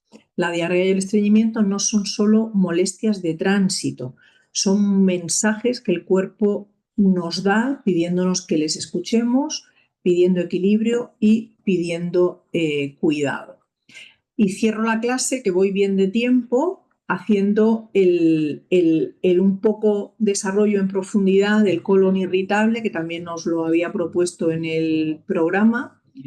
El colon irritable es un desorden, una alteración en la comunicación. No es un problema digestivo, como siempre se pensó históricamente. El colon irritable se ha diagnosticado como un problema de intestino. Eso se ha sacado de los manuales de medicina y el colon irritable se ha colocado en un desorden de la funcionalidad del eje intestino-cerebro, asociado a la microbiota y a esa inmunidad, ¿vale? Un desajuste de esa red de comunicación. No es una enfermedad del intestino, como os decía, sino del eje intestino-cerebro. Muy prevalente, 10-20% de la población mundial tiene colon irritable. Esos son millones de personas en el mundo. Afecta más a las mujeres, suele iniciarse en la adolescencia o en la juventud, puede ser crónico o recidivante porque se asocia, si no hacemos nada con él, se asocia a una serie de circunstancias que pueden ser reversibles, pero como uno puede vivir con ellas, pues es un desorden que se cronifica. Afecta, no todos los colon irritables son iguales, pero en general afecta bastante a la calidad de vida del paciente y se le llama, depende de los sitios o de los países o de los médicos, se le llama de muchas formas. Pues colitis, colon espástico, colon nervioso, intestino espástico, todo eso es colon irritable. ¿Por qué se produce el colon irritable? Esa conexión del intestino con el cerebro. Todas las causas son, o sea, no hay una causa 1-1, hay una interconexión de todas las causas y recordar que en el colon irritable todo es arriba, abajo, arriba, ¿vale? La conexión abajo. Empezamos. Microbiota, disbiosis, decíamos, una de las actividades de la microbiota es estimular la producción de neurotransmisores y de péptidos neuroactivos, ¿vale? Pues si eso está desordenado, ahí tengo un desorden en la comunicación del eje intestino-cerebro. También la producción de ácidos grasos de cadena corta. Esos ácidos grasos de cadena corta también tienen una actividad funcional, modular inflamación, pero también tenían una actividad inmunitaria, una actividad de estabilización en la señalización. Los gases, qué tipo de microbiota tengo, qué tipo de gases produzco y fondo inflamatorio, activación del sistema inmune. Desorden del colon irritable, dependiente de la microbiota, dependiendo de la inflamación. Una microbiota que se desordena genera un fondo inflamatorio que la tríada sería disbiosis, inflamación, permeabilidad. Sería la tercera pata de interconexión de fondo de base a nivel de qué ocurre en el intestino para que aparezca el colon irritable. En esa disregulación de la conexión arriba-abajo, pues las neuronas que tenemos en el intestino, ¿os acordáis? El sistema nervioso entérico está hiperreactivo, como su entorno de microbiota, de inflamación, de epitelio permeable está funcionando mal, eso está todo el rato emitiendo señales de alerta que hace que el sistema inmunitario esté hiperreactivo y sensible a cosas anodinas e inofensivas, como es, por ejemplo, la comida. Los pacientes que tienen colon irritable es más fácil que tengan problemas asociados a la ingesta de alimento que otros que no tienen un colon irritable. La comunicación entre el cerebro y el intestino, en ese contexto de eje intestino-cerebro disregulado, pues esa comunicación es más reactiva y es menos flexible. Ocurre algo y yo me adapto, pero si tengo un escenario de desorden de base ocurre algo y tengo menos flexibilidad para adaptarme tanto clínicamente como emocionalmente. ¿Cuáles son los síntomas? Todos lo sabéis. Esto está catalogado, otra vez la Fundación Roma, los criterios Roma 4, me parece que es, ahora os lo pongo detrás, determina una secuencia de cosas que tienen que pasar asociada a estos síntomas para diagnosticar un colon irritable. Dolor, problemas de tránsito, distensión, gases, hinchazón, me sientan mal los alimentos, tengo sensación de evacuación incompleta, cansancio, tanto la fatiga tanto física como la mental y desorden psicoemocional.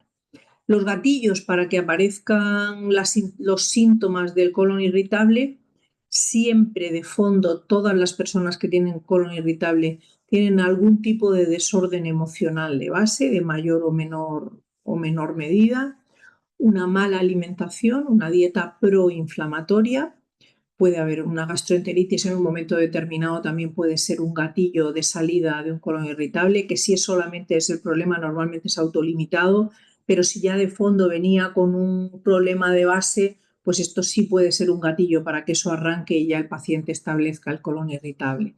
Lo mismo que los antibióticos, pueden ser esa gota que colma el vaso y no es la razón única, pero sí es la razón última, es la última gota que termina produciendo este desorden.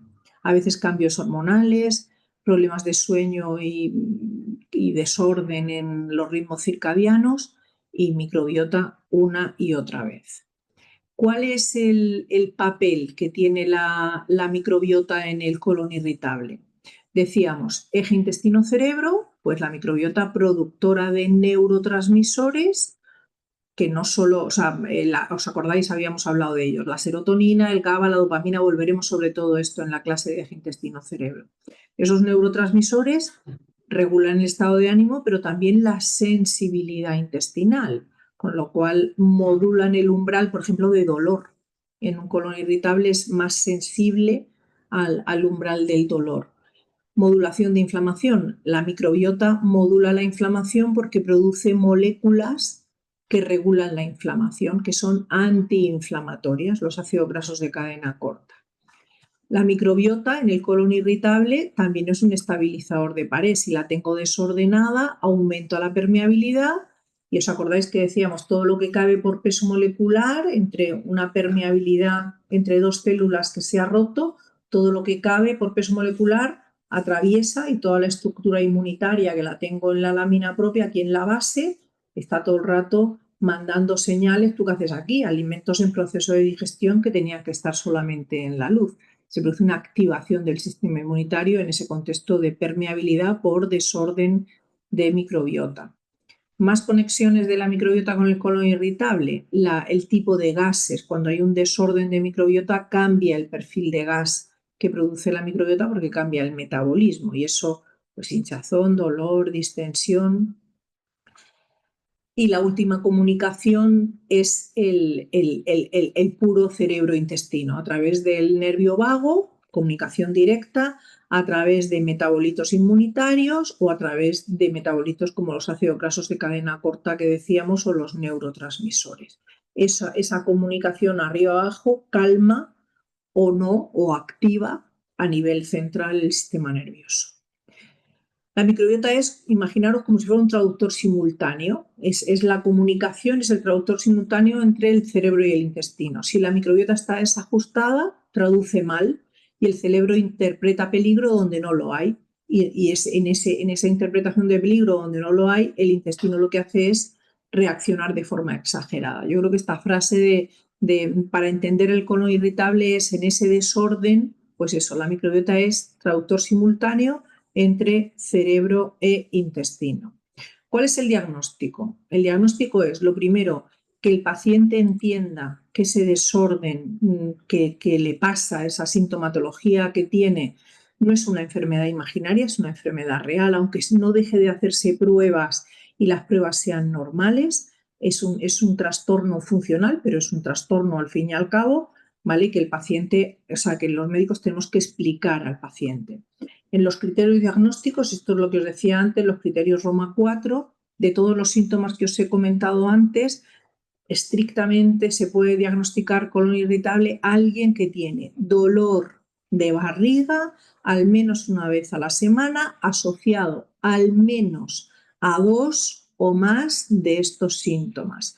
Cambio en la consistencia, cambio en la frecuencia, cambio en la forma, cambios en el ritmo intestinal. Y estos cambios han de mantenerse al menos 3 meses y haber aparecido al menos hace 6 meses. Ese es el diagnóstico FETEN, según Roma 4, de a quién le diagnosticamos un colon irritable. Por supuesto, en ese contexto clínico, el colon irritable se diagnostica cuando se han descartado todas las causas orgánicas para que el paciente tenga esa sintomatología. Las pruebas que le hacemos al paciente son normales, pero mantienen la sintomatología. Eso es un colon irritable. ¿Y cómo hacemos el abordaje terapéutico? Siempre multidisciplinar. Hay que tocar todos los palos, ¿vale? Hay que hacer un abordaje de todo. Lo primero es, como os decía, hablarle, explicarle al paciente qué es, qué le pasa y qué podemos hacer. Es muy importante todos los recursos que tenemos desde la alimentación. Yo propongo una dieta, básicamente una dieta antiinflamatoria en completa variada rotacional con las menos restricciones que podamos, salvo tolerancia específica, alimentación de temporada, asegurar la ingesta de fibra y de fermentados si los tolera. Suelo retirar o temporalmente o por lo menos bajar la ingesta de gluten, sobre todo de trigo blanco, bajar la ingesta de lácteos, sobre todo de vaca, y si consumimos que sean fermentados de cabra o oveja, por supuesto los refinados, los ultraprocesados, y os acordáis lo que hemos dicho de buscar los gatillos en los FODMAP, si los encontramos podemos hacer una retirada parcial y temporal y si no los encontramos, pues vamos a tolerancia con ello. Hay que tratar siempre la microbiota, probióticos, prebióticos y evitar los antibióticos y los fármacos que agreden a la microbiota si no son estrictamente imprescindibles. En el eje intestino-cerebro y en el colon irritable, manejar el estrés, la ansiedad, los nervios de la forma que queramos es imprescindible, porque eso nos va a ayudar con la funcionalidad de ese sistema nervioso que tenemos en la tripa, que también es un gatillo proinflamatorio. hacer ejercicio y muy atentos a los ritmos los ritmos circadianos, al hábito de sueño y a la calidad de sueño. Podemos hacer, los médicos tenemos algunos recursos farmacológicos que yo procuro evitarlos porque el colon irritable, si tiene un componente emocional grande que habitualmente lo tiene, a veces no es fácil sacar al paciente de ahí. Entonces no me gusta medicalizar el abordaje terapéutico del colon irritable. Es una patología funcional que se puede trabajar bien sin fármacos, pero a veces la expresión clínica es muy llamativa y hay que hacer un apoyo puntual pues, de algún fármaco que lo tiene que manejar el médico naturalmente. Y siempre, una y otra vez, la actividad física. Tu salud intestinal es una historia de amor que se construye poco a poco entre cómo vives, qué comes y cómo te sientes. Empezad hoy. Bueno, igual que el otro día, tenemos 35 minutos para preguntas, que podemos empezar con Sandra Martínez Hernández. Hola. Bueno, en el tema este de la motilidad del intestino, si llevas pues más de 20 años, ¿no?, utilizando laxantes, entonces te pueden quedar restos, ¿no?, porque eres incapaz de expulsarlos.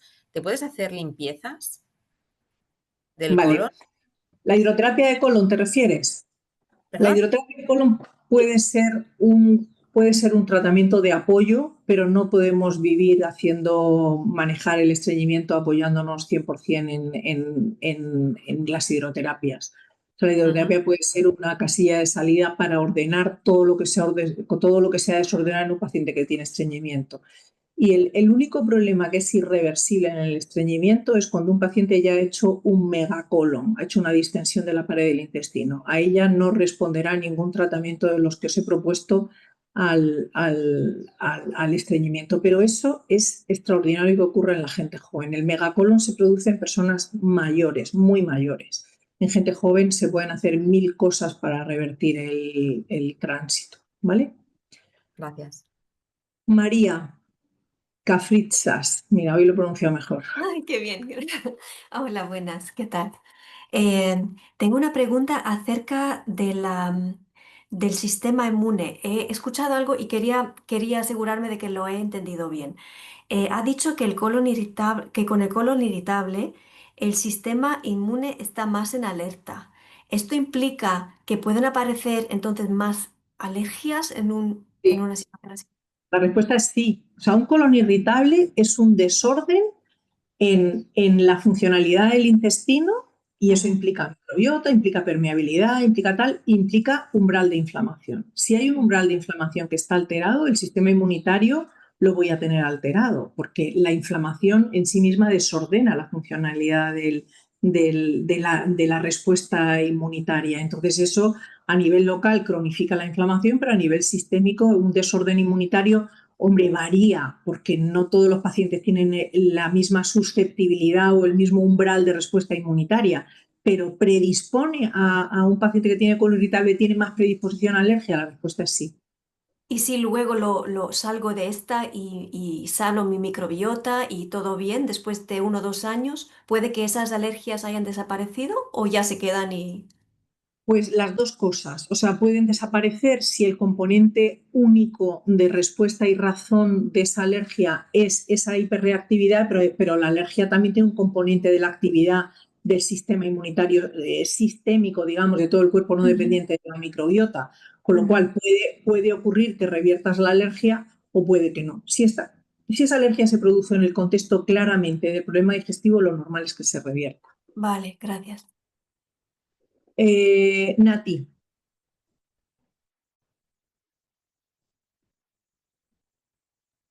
Sí, yo quería hacerle una pregunta. Es sobre por qué se produce el reflujo, qué consecuencias tiene y si es por el pH alcalino.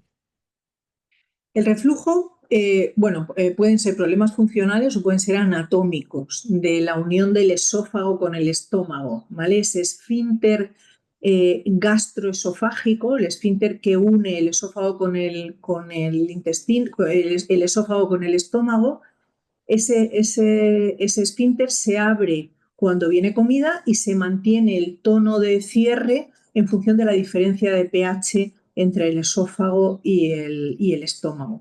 Entonces, cuando el pH del estómago, que es infinitamente más ácido que el del esófago, no lo es, porque el paciente tiene una hipocloridria o porque toma IVPs de forma crónica, esa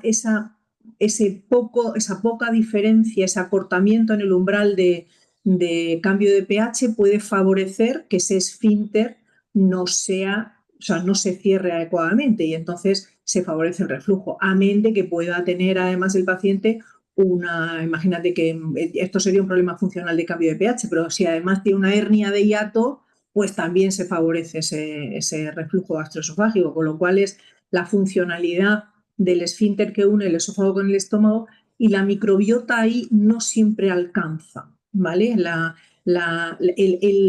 reversión de esa disfunción, la microbiota tiene una actividad que normalmente no es tan alta. Se pueden hacer algunas cosas, pero no dependientes de la microbiota. Marías iPad. Doctora, una pregunta acerca del Helicobacter. Usted comentaba cuando empezó la clase es de que el tratamiento con antibióticos, pero también yo estaba leyendo que ya hay algunas otras terapias que son así como naturales, como suplementos naturales para bajar la carga en algunas personas que tienen algunos síntomas. Vale, pero la decisión de bajar o no la carga de Helicobacter depende de cómo está la mucosa gástrica. Y si hay riesgo, no por síntomas, sino porque la mucosa gástrica está en riesgo, no merece la pena ir con un herbáceo. Hay que ir con un antibiótico, porque ese Helicobacter hay que erradicarlo. Es un factor de riesgo para un cáncer gástrico, ¿vale? Entonces, no hay caminos intermedios. Si lo erradicas con un antibiótico y si no necesitas erradicarlo porque no hay lesión de la mucosa, no necesitas bajar la carga de Helicobacter. Entonces, ¿tiene que ser una endoscopía? Claro, es que solo lo sabes eso por una gastroscopia, solo lo sabes por una gastroscopia.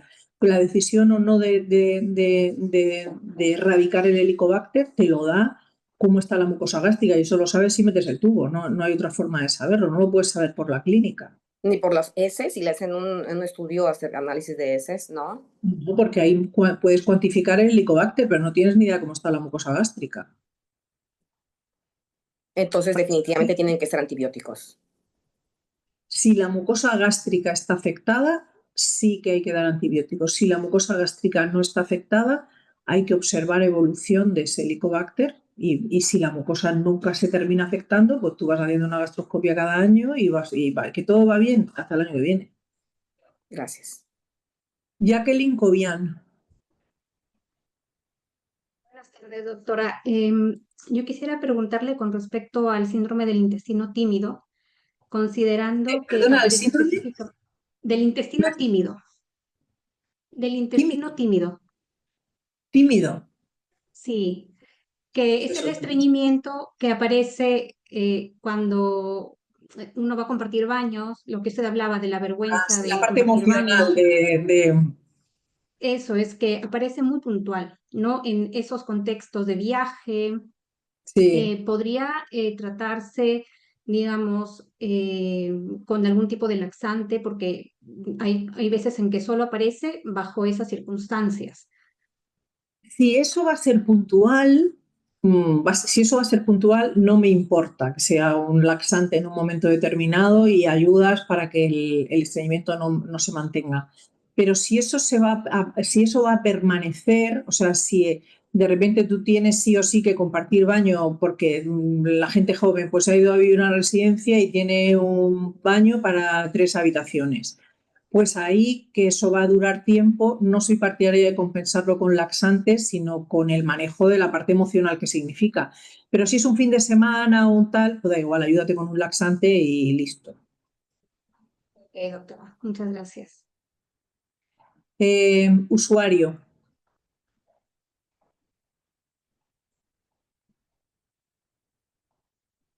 Tienes que activar el micrófono, que te he permitido activarlo. Ya, Ahora, vale.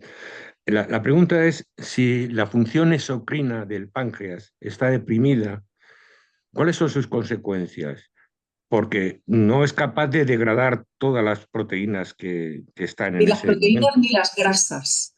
Son las dos consecuencias del páncreas exocrino. La digestión de las proteínas, la digestión de las grasas y la absorción de las vitaminas liposolubles. Ese es el impacto más importante de la funcionalidad del páncreas exocrino. Afortunadamente se puede compensar si eso es inexorable porque hay una lesión pancreática, por la razón que sea, con enzimas. Pero la funcionalidad, o sea, el impacto funcional sería eso, digestión Sí, de grasa, proteína y absorción de vitamina liposoluble. pero digamos, ¿eso favorecería el crecimiento de las proteolíticas en el colon No, descendente? Porque, no. vale, Porque páncreas exocrino, cuando lanza los enzimas, los lanza a duodeno, que es el principio del sí, en intestino el delgado, sí, delgado. El principio del intestino delgado. Y los proteolíticos viven al final del el intestino grueso. descendente. O sea, anatómicamente están en la punta, uno en una punta y otro en otra punta. O sea que no hay asociación con la carga de proteolíticos. No, pensaba que como le llega más trabajo, digamos, la degradación de las proteínas se ralentiza, ¿no? Al no haber suficiente Sí, pero si tienes, por ese si sentido. tienes un buen equilibrio a nivel del resto de la microbiota, eso se puede Vale, ir se va compensando, compensando. ¿vale? Otra Vale, cosa es que además de ese problema de páncreas exocrino, tú tengas un desorden en la microbiota de estabilización y ese rendimiento metabólico dependiente de la ya. microbiota, pues claro, ahí compras papeletas para asociar ese sobrecrecimiento, pero más Mm. dependiente de la microbiota que de la funcionalidad pancreática directamente. Y si nos pasamos en proporcionar más enzimas, Se eliminan, ¿tiene algún efecto negativo? se eliminan. Sí, vale. Muchas gracias. Ignacio Fajardo. Sí, gracias, doctora. Yo en realidad tengo tres preguntas. No sé si puedo Elige una, Ignacio. solamente una. Bueno, a ver, cuando estaba hablando de por qué hay alimentos que me sientan mal, no sé si lo entendió bien o qué, pero en el caso del almidón, dice que después de cocinarlo bien, enfriarlo. Eso, pero a ver, ahí no se forma almidón resistente y entonces eso en principio te va a sentar peor. No tiene por qué sentarte peor. Depende de cuáles sean tus recursos de microbiota para digerir el almidón resistente. Ahí tienes tu capacidad de fermentarlo, pero teóricamente ese es de la forma de tomar fibra y almidón, es la forma más saludable para la microbiota de ingerir ese tipo de fibra. Otra cosa es que los recursos de fermentación sacarolítica en un paciente determinado estén comprometidos. Entonces, bueno, pues eso es carga dependiente, dosis dependiente, no suspender del todo, pero ir jugando con la dosis. Ujú. Para que Vale, vaya recuperando la microbiota de fermentación, naturalmente. vale, muchas gracias. Karen Moreno.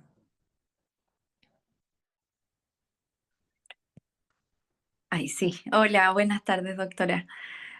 Bueno, mi consulta tiene que ver con el abordaje de las disbiosis cuando hay sobrecrecimiento, por ejemplo, de las proteolíticas. Ahí me llamó la atención que mencionaba que el antibiótico como que es la última instancia. La Entonces, última.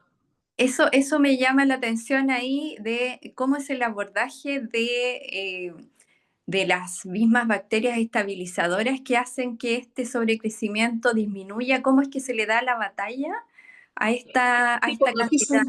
Pero la guerra contra los proteolíticos es la guerra de buscar estabilización y eso es dependiente de microbiota, ¿vale? Que lo puedes hacer con probióticos, lo puedes hacer con la alimentación, lo puedes hacer con prebióticos, microbiota, pero para restaurar esa homeostasis que va a permitir el equilibrio que desplace de nuevo los proteolíticos y los coloque en su sitio, además de microbiota hay que tratar la permeabilidad, ese fondo de epitelio, de todos los señalizadores inflamatorios en la historia clínica de un paciente, a veces estilo de vida, alimentación, tocar todo lo que sea proinflamatorio, hábitos de sueño, la ansiedad, todo lo que sea proinflamatorio.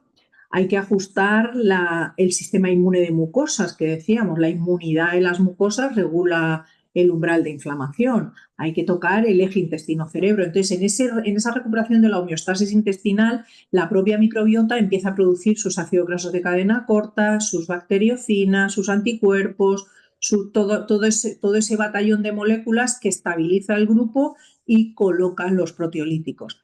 Si en ese sobrecrecimiento, cuando había mucho desorden, en ese sobrecrecimiento se nos queda anclado algún bicho de Pepe, Juan o Manuel, normalmente no, cuando se coloca, estos bajan y se colocan, pero a veces sí que queda algún sobrecrecimiento puntual. Ha recuperado la estabilidad, el paciente se encuentra mejor, pero puntualmente, cada 10 días, sin venir a cuento, tiene una diarrea.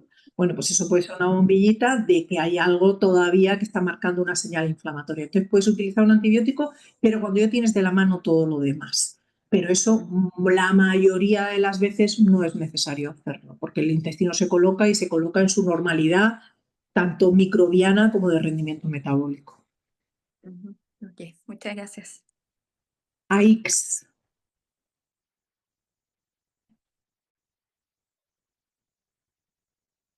Hola, buenas tardes, doctora. Una preguntita tenía. Cuando usted habló de las intolerancias, tengo una pregunta con respecto a las solanáceas, que sería el pimiento, el tomate, las berenjenas, con respecto a la relación con la psoriasis, ¿no? La psoriasis de pliegues que puede derivar a veces o no en una artritis reumatoide. Saber si usted siempre lo atribuye a ese desorden, que si uno arregla un poco el desorden, ese escenario mejora. Entonces, claro, pero es que la tolerancia a esos alimentos puedes cambiarla, puedes optimizarla, puedes mejorar si mejoras toda la actividad y rendimiento de todo el intestino, ¿vale? Entonces, es verdad que hay determinados alimentos que son diana para determinadas señales proinflamatorias. Pues bueno, a lo mejor no tienes que quitarlos absolutamente, pero intenta no acumularlos. Si tienes ya una psoriasis establecida, merece la pena. En el eje intestino-piel siempre trabajar microbiota, bienvenido. Siempre trabajar permeabilidad y siempre trabajar inmunidad. Entonces, a lo mejor al principio esos alimentos son más reactivos, pues te los ahorras, pero no te los ahorras absolutamente. Si no notas que hay un problema, intenta no acumular sencillamente. Y una pregunta, ¿es verdad que es las pepitas de estos alimentos y la piel? Si uno le saca la piel y las pepitas son más tolerables o no tienen nada que ver. Perdón, que le hago esta pregunta. No he encontrado o sea, no tengo en la cabeza ninguna cosa de certeza clínica que diga eso. No te sé contestar. No he leído nada al respecto, ¿vale? Ok. Con lo ¿Y cual no. usted considera que, por ejemplo, ahora el otro extremo, una cosa, tratar de mejorar todo el intestino, pero por otro lado, los reumatólogos que dan una indicación de un medicamento como el metrotexato, que eso no sé si impacta a nivel Pero sí hay que microbiota. tomarlo. O sea, si la clínica es lo suficientemente expresiva como para que necesites un fármaco, tómalo. Pero eso no te exime a hacer el resto del tratamiento que tienes que hacer para normalizar esa funcionalidad, porque a veces puedes quitar ese fármaco más adelante. Ok, perfecto. Muchísimas gracias. Arantxa.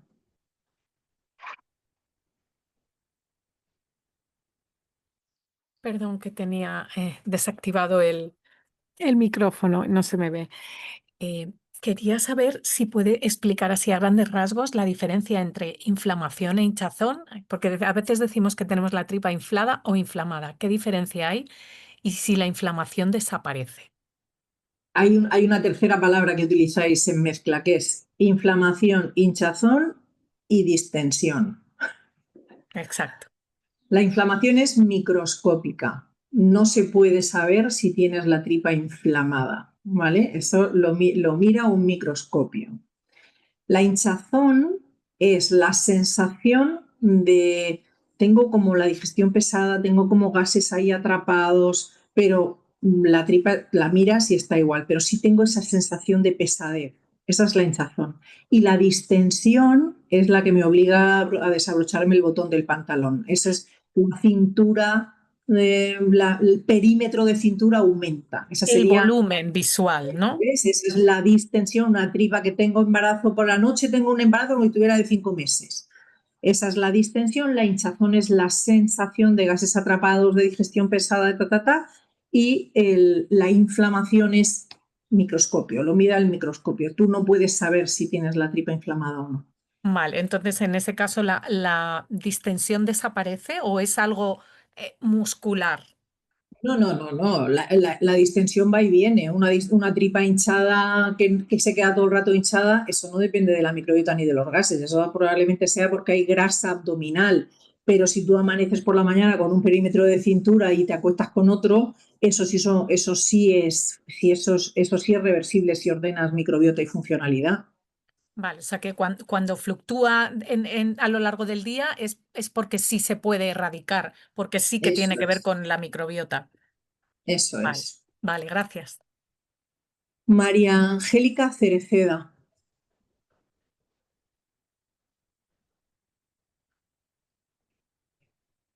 Ya, ahora sí. ¿Me puedes indicar, por favor, causas de SIBO recurrente? ¿A qué puede deberse? Te las he puesto en el PowerPoint. Las tienes en la presentación. Detrás de un SIBO que no remite, puedes tener un desorden de microbiota de estabilización que no has abordado porque lo único que has hecho a ese paciente es darle antibiótico y antibiótico y antibiótico. Y entonces recidiva porque nadie se ha planteado por qué hizo ese sobrecrecimiento. Y aún así, detrás puede haber una celiaquía, puede haber una diabetes, puede haber otras cosas, pero básicamente es el que antibiótico, nadie se planteó qué pasó en esa microbiota, qué se desordenó en esa microbiota para dar lugar a cualquier sobrecrecimiento. Ok, eso es lo básico, lo fundamental. Muchas gracias. Entonces, Adrián Ávila. Hola, muchas gracias, doctora. Buenas tardes a todos. Mi pregunta es relacionada con la diarrea crónica y el estreñimiento crónico. Perdón, Y ¿con la? con la diarrea crónica y el estreñimiento crónico. Entonces, mi pregunta está referente al...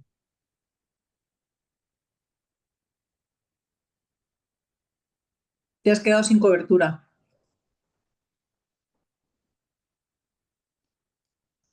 Adrián, te has quedado sin cobertura. A ver. Hola, ¿ahora? Diarrea Se y ha cortado. estreñimiento crónico. Ahí se quedó, vale. Con respecto al tratamiento inicial, ¿se empieza con probióticos o se empieza con alimentación y los probióticos más tarde? ¿Y durante cuánto tiempo? Todo. ¿Todo al mismo tiempo? Todo. Hábitos de alimentación, hábitos de vida, estilo o sea, el ejercicio y el tratamiento Ok. que consideres en el caso del abordaje terapéutico de uno u otro. O sea, todo al mismo tiempo desde el todo al principio. mismo tiempo. Ok. Y en el caso de usar probióticos, ¿hay riesgos de pasarse con la carga?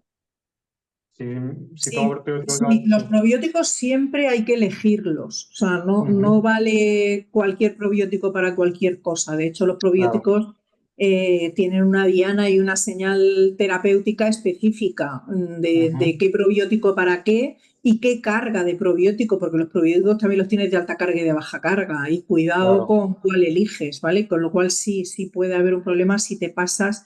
Pero Sí, pasa. no en dar probióticos, sino en dar probióticos de alta carga si el paciente no los necesita. Ese es el único riesgo.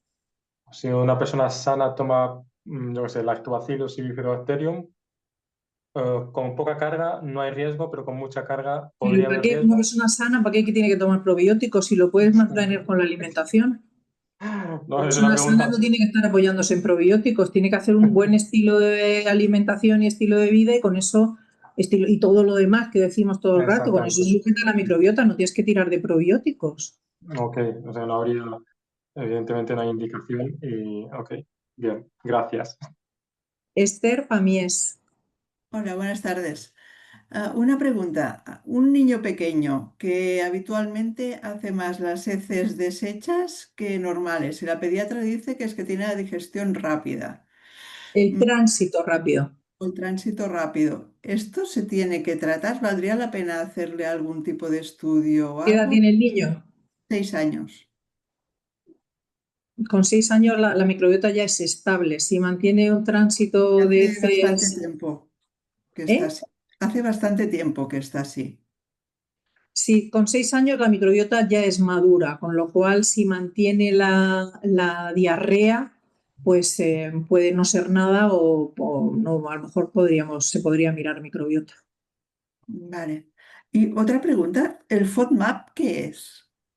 Es un tipo de FODMAP, es fructooligosacáridos, disacáridos, monosacáridos y polióleos. Es un grupo de alimentos que normalmente se quitan asociados a cuadros de inflamación, que yo le tengo mucha manía porque cuando haces una dieta con retirada de FODMAP a la microbiota la comprometes en su funcionalidad, pero es una forma rápida de bajar síntomas que no resuelven nada más que a corto plazo, y a medio plazo es perjudicial. Pero como se utiliza mucho, por eso hago referencia a ella. Búscala en internet y te dice los alimentos con precisión que tiene una dieta FODMAP. Perfecto, muchas gracias. Carla Mazota. Hola doctora, buenas tardes. Le quería preguntar, recién cuando le contestaba a una compañera, dentro de todas las cosas que había que hacer, usted decía trabajar el sistema inmune de las mucosas. ¿Eso cómo sería? ¿Con qué se trabajaría? ¿Con la Pues con alimentación, eso con probióticos? probióticos inmunomoduladores, ¿vale? Que son bastante precisos y bastante delicados de usar, ¿vale? Eso sí que van Ok, todos sí, bajo consulta bajo médica, digamos. prescripción, pero tienes una herramienta muy eficaz de jugar con citoquinas.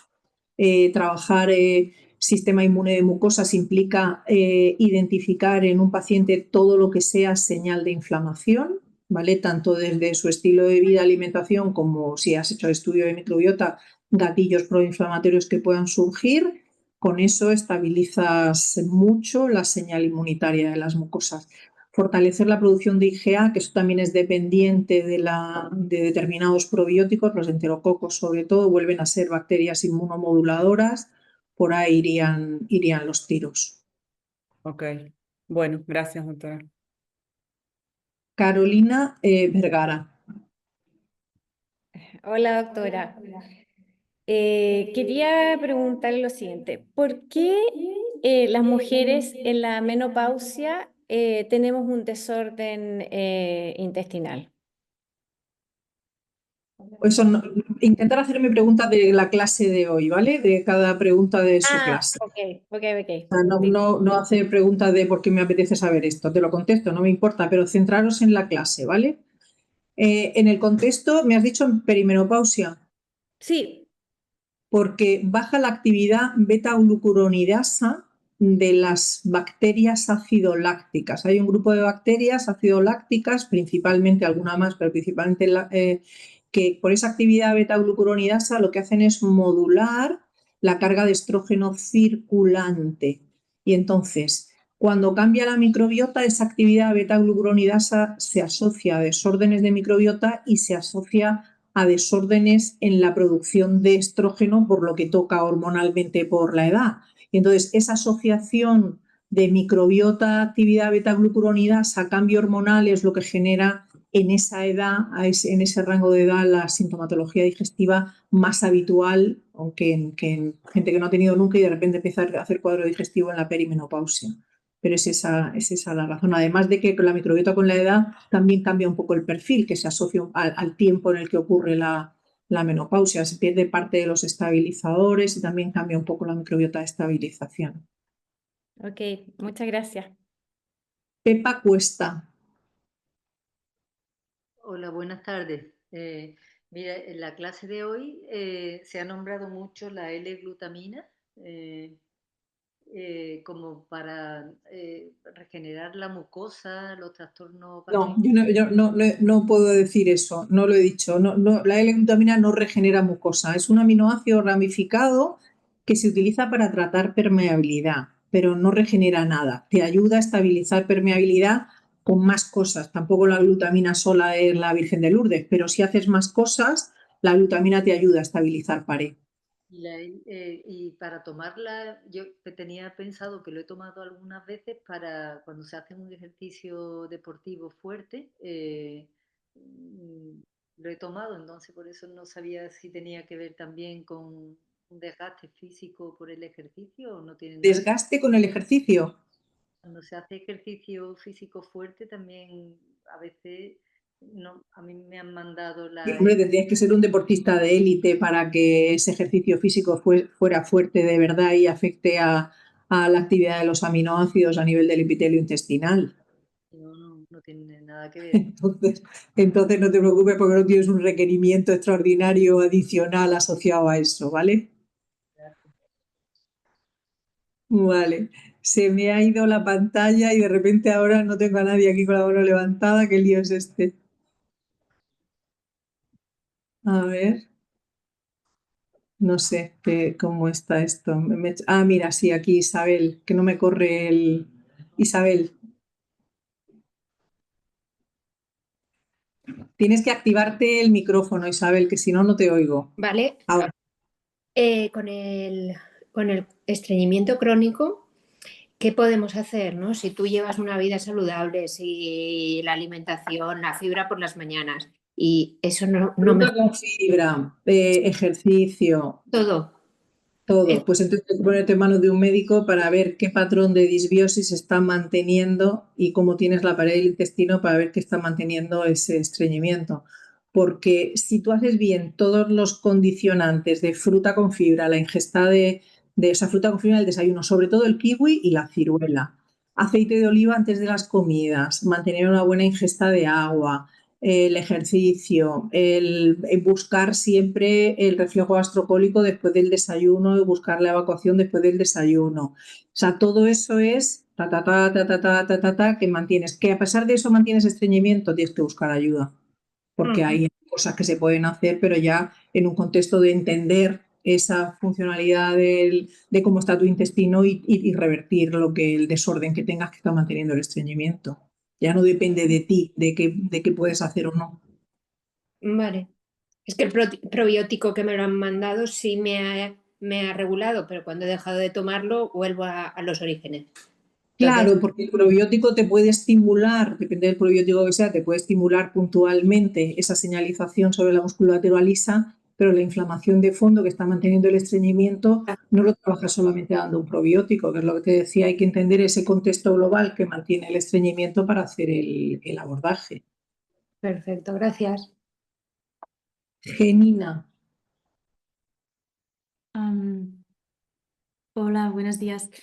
A ver, mi pregunta es que los enemas de CDS también pueden alterar la microbiota? ¿De CDS? Dióxido de cloro. De dióxido de cloro. No soy partidaria. No soy partidaria por un tema más que de afectación de la microbiota, de irritación de la mucosa, que eso al final termina siendo desorden de microbiota. O sea, ¿para qué? O sea, ¿con qué finalidad? O sea, lo que puedas conseguir con eso lo puedes hacer de 1000 formas más. Ya. Ujú. Vale, sí, no, como también he oído hablar de esto para alteraciones intestinales. Bueno, si me preguntan mi opinión, no soy partidaria. Creo que pagas más precio que beneficio consigues. Ya. Mi opinión. Vale, perfecto. Gracias. Pues o no veo más manos levantadas o ya estáis. Isabel, ¿puede ser? A ver. Isabel, yo creo que ya me has preguntado. Mira qué bien, estamos a 1 minuto y hemos terminado con las preguntas. Mira, tres levantáis la mano. A ver, María Angélica Cereceda. Sí, yo quería preguntarte, tú estás en Chile, entiendo, en este tiempo, hoy día, en estos días, como nos dijiste. Hoy y mañana.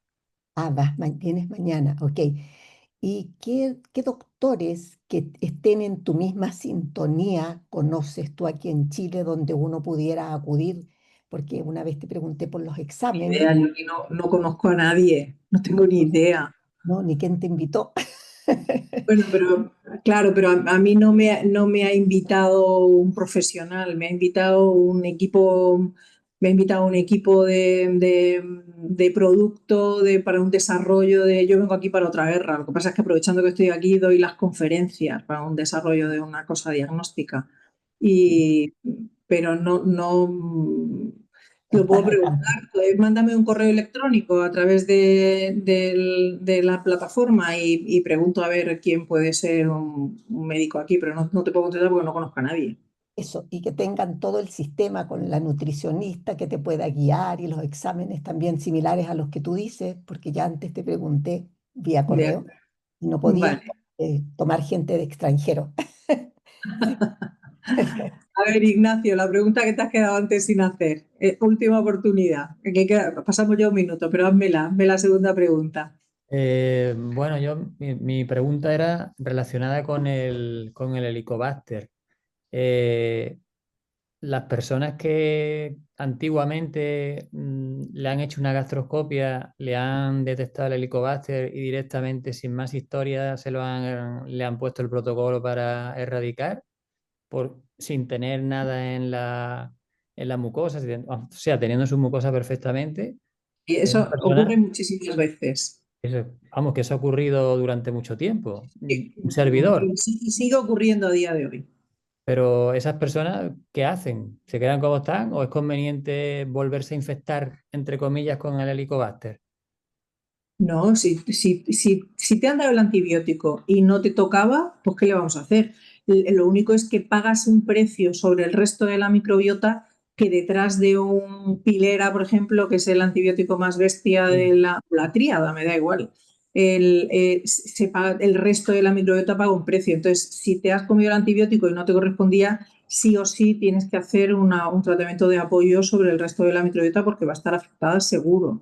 Y entonces eso te lo puedes ahorrar. En un contexto de desorden puedes manejar el desorden y si la microbiota está bien, observar el Helicobacter y darle seguimiento sin necesidad de meter el antibiótico. Y si ya te lo han dado, pues el apoyo sobre la microbiota tiene que ser mayor porque el impacto de esos antibióticos son antibióticos muy, muy importantes, son unas bombas de relojería. Pero en ningún caso sería recomendable volverse a, digamos, que a infectar con el Helicobacter, ¿no? No. Solo faltaba regalí con lo justo. Hombre, pero si se está viendo que en realidad es beneficioso y a ti te lo han quitado sin tener que quitártelo. Pero no te lo han, o sea, nunca es un quitado absoluto, ¿vale? Porque ningún microorganismo desaparece 100% detrás de un antibiótico. Lo que modulas es su carga y su actividad. Pero probablemente si tú hicieras una secuenciación masiva de tu microbiota, de tú o de la persona que se hace por ejemplo, 6 meses después de hacer una erradicación con antibióticos de un Helicobacter, si hicieras una secuenciación de mucosa gástrica, el Helicobacter está. Porque existe, forma parte de la microbiota gástrica. O sea, no se hace una erradicación 100% ni para siempre. En el caso mío, bueno, me voy a extender un poco, pero en el caso mío, a mí me lo erradicaron en 2016 y en 2023, en otra gastroscopia que me hicieron, salió negativo. Bueno, pero porque no significa que no tienes sobrecrecimiento. Negativo significa que no tienes sobrecrecimiento, no significa que no tengas Helicobacter. Porque las gastroscopias y las pruebas de soplar del Helicobacter lo que determinan es la carga por encima de la normalidad de Helicobacter, pero no que no tengas Helicobacter. Negativo es no sobrecrecimiento. Ya, vale, muchas gracias. Bueno, muchas gracias a todos por la clase de hoy. Para los chilenos tenéis un país maravilloso que voy a ver de refilón, pero voy a intentar volver para verlo con un poco más de calma. Gracias a todos, os subiremos la clase mañana y la documentación como siempre. Que tengáis un bonito día desde aquí y una bonita noche en España. Hasta la semana que viene.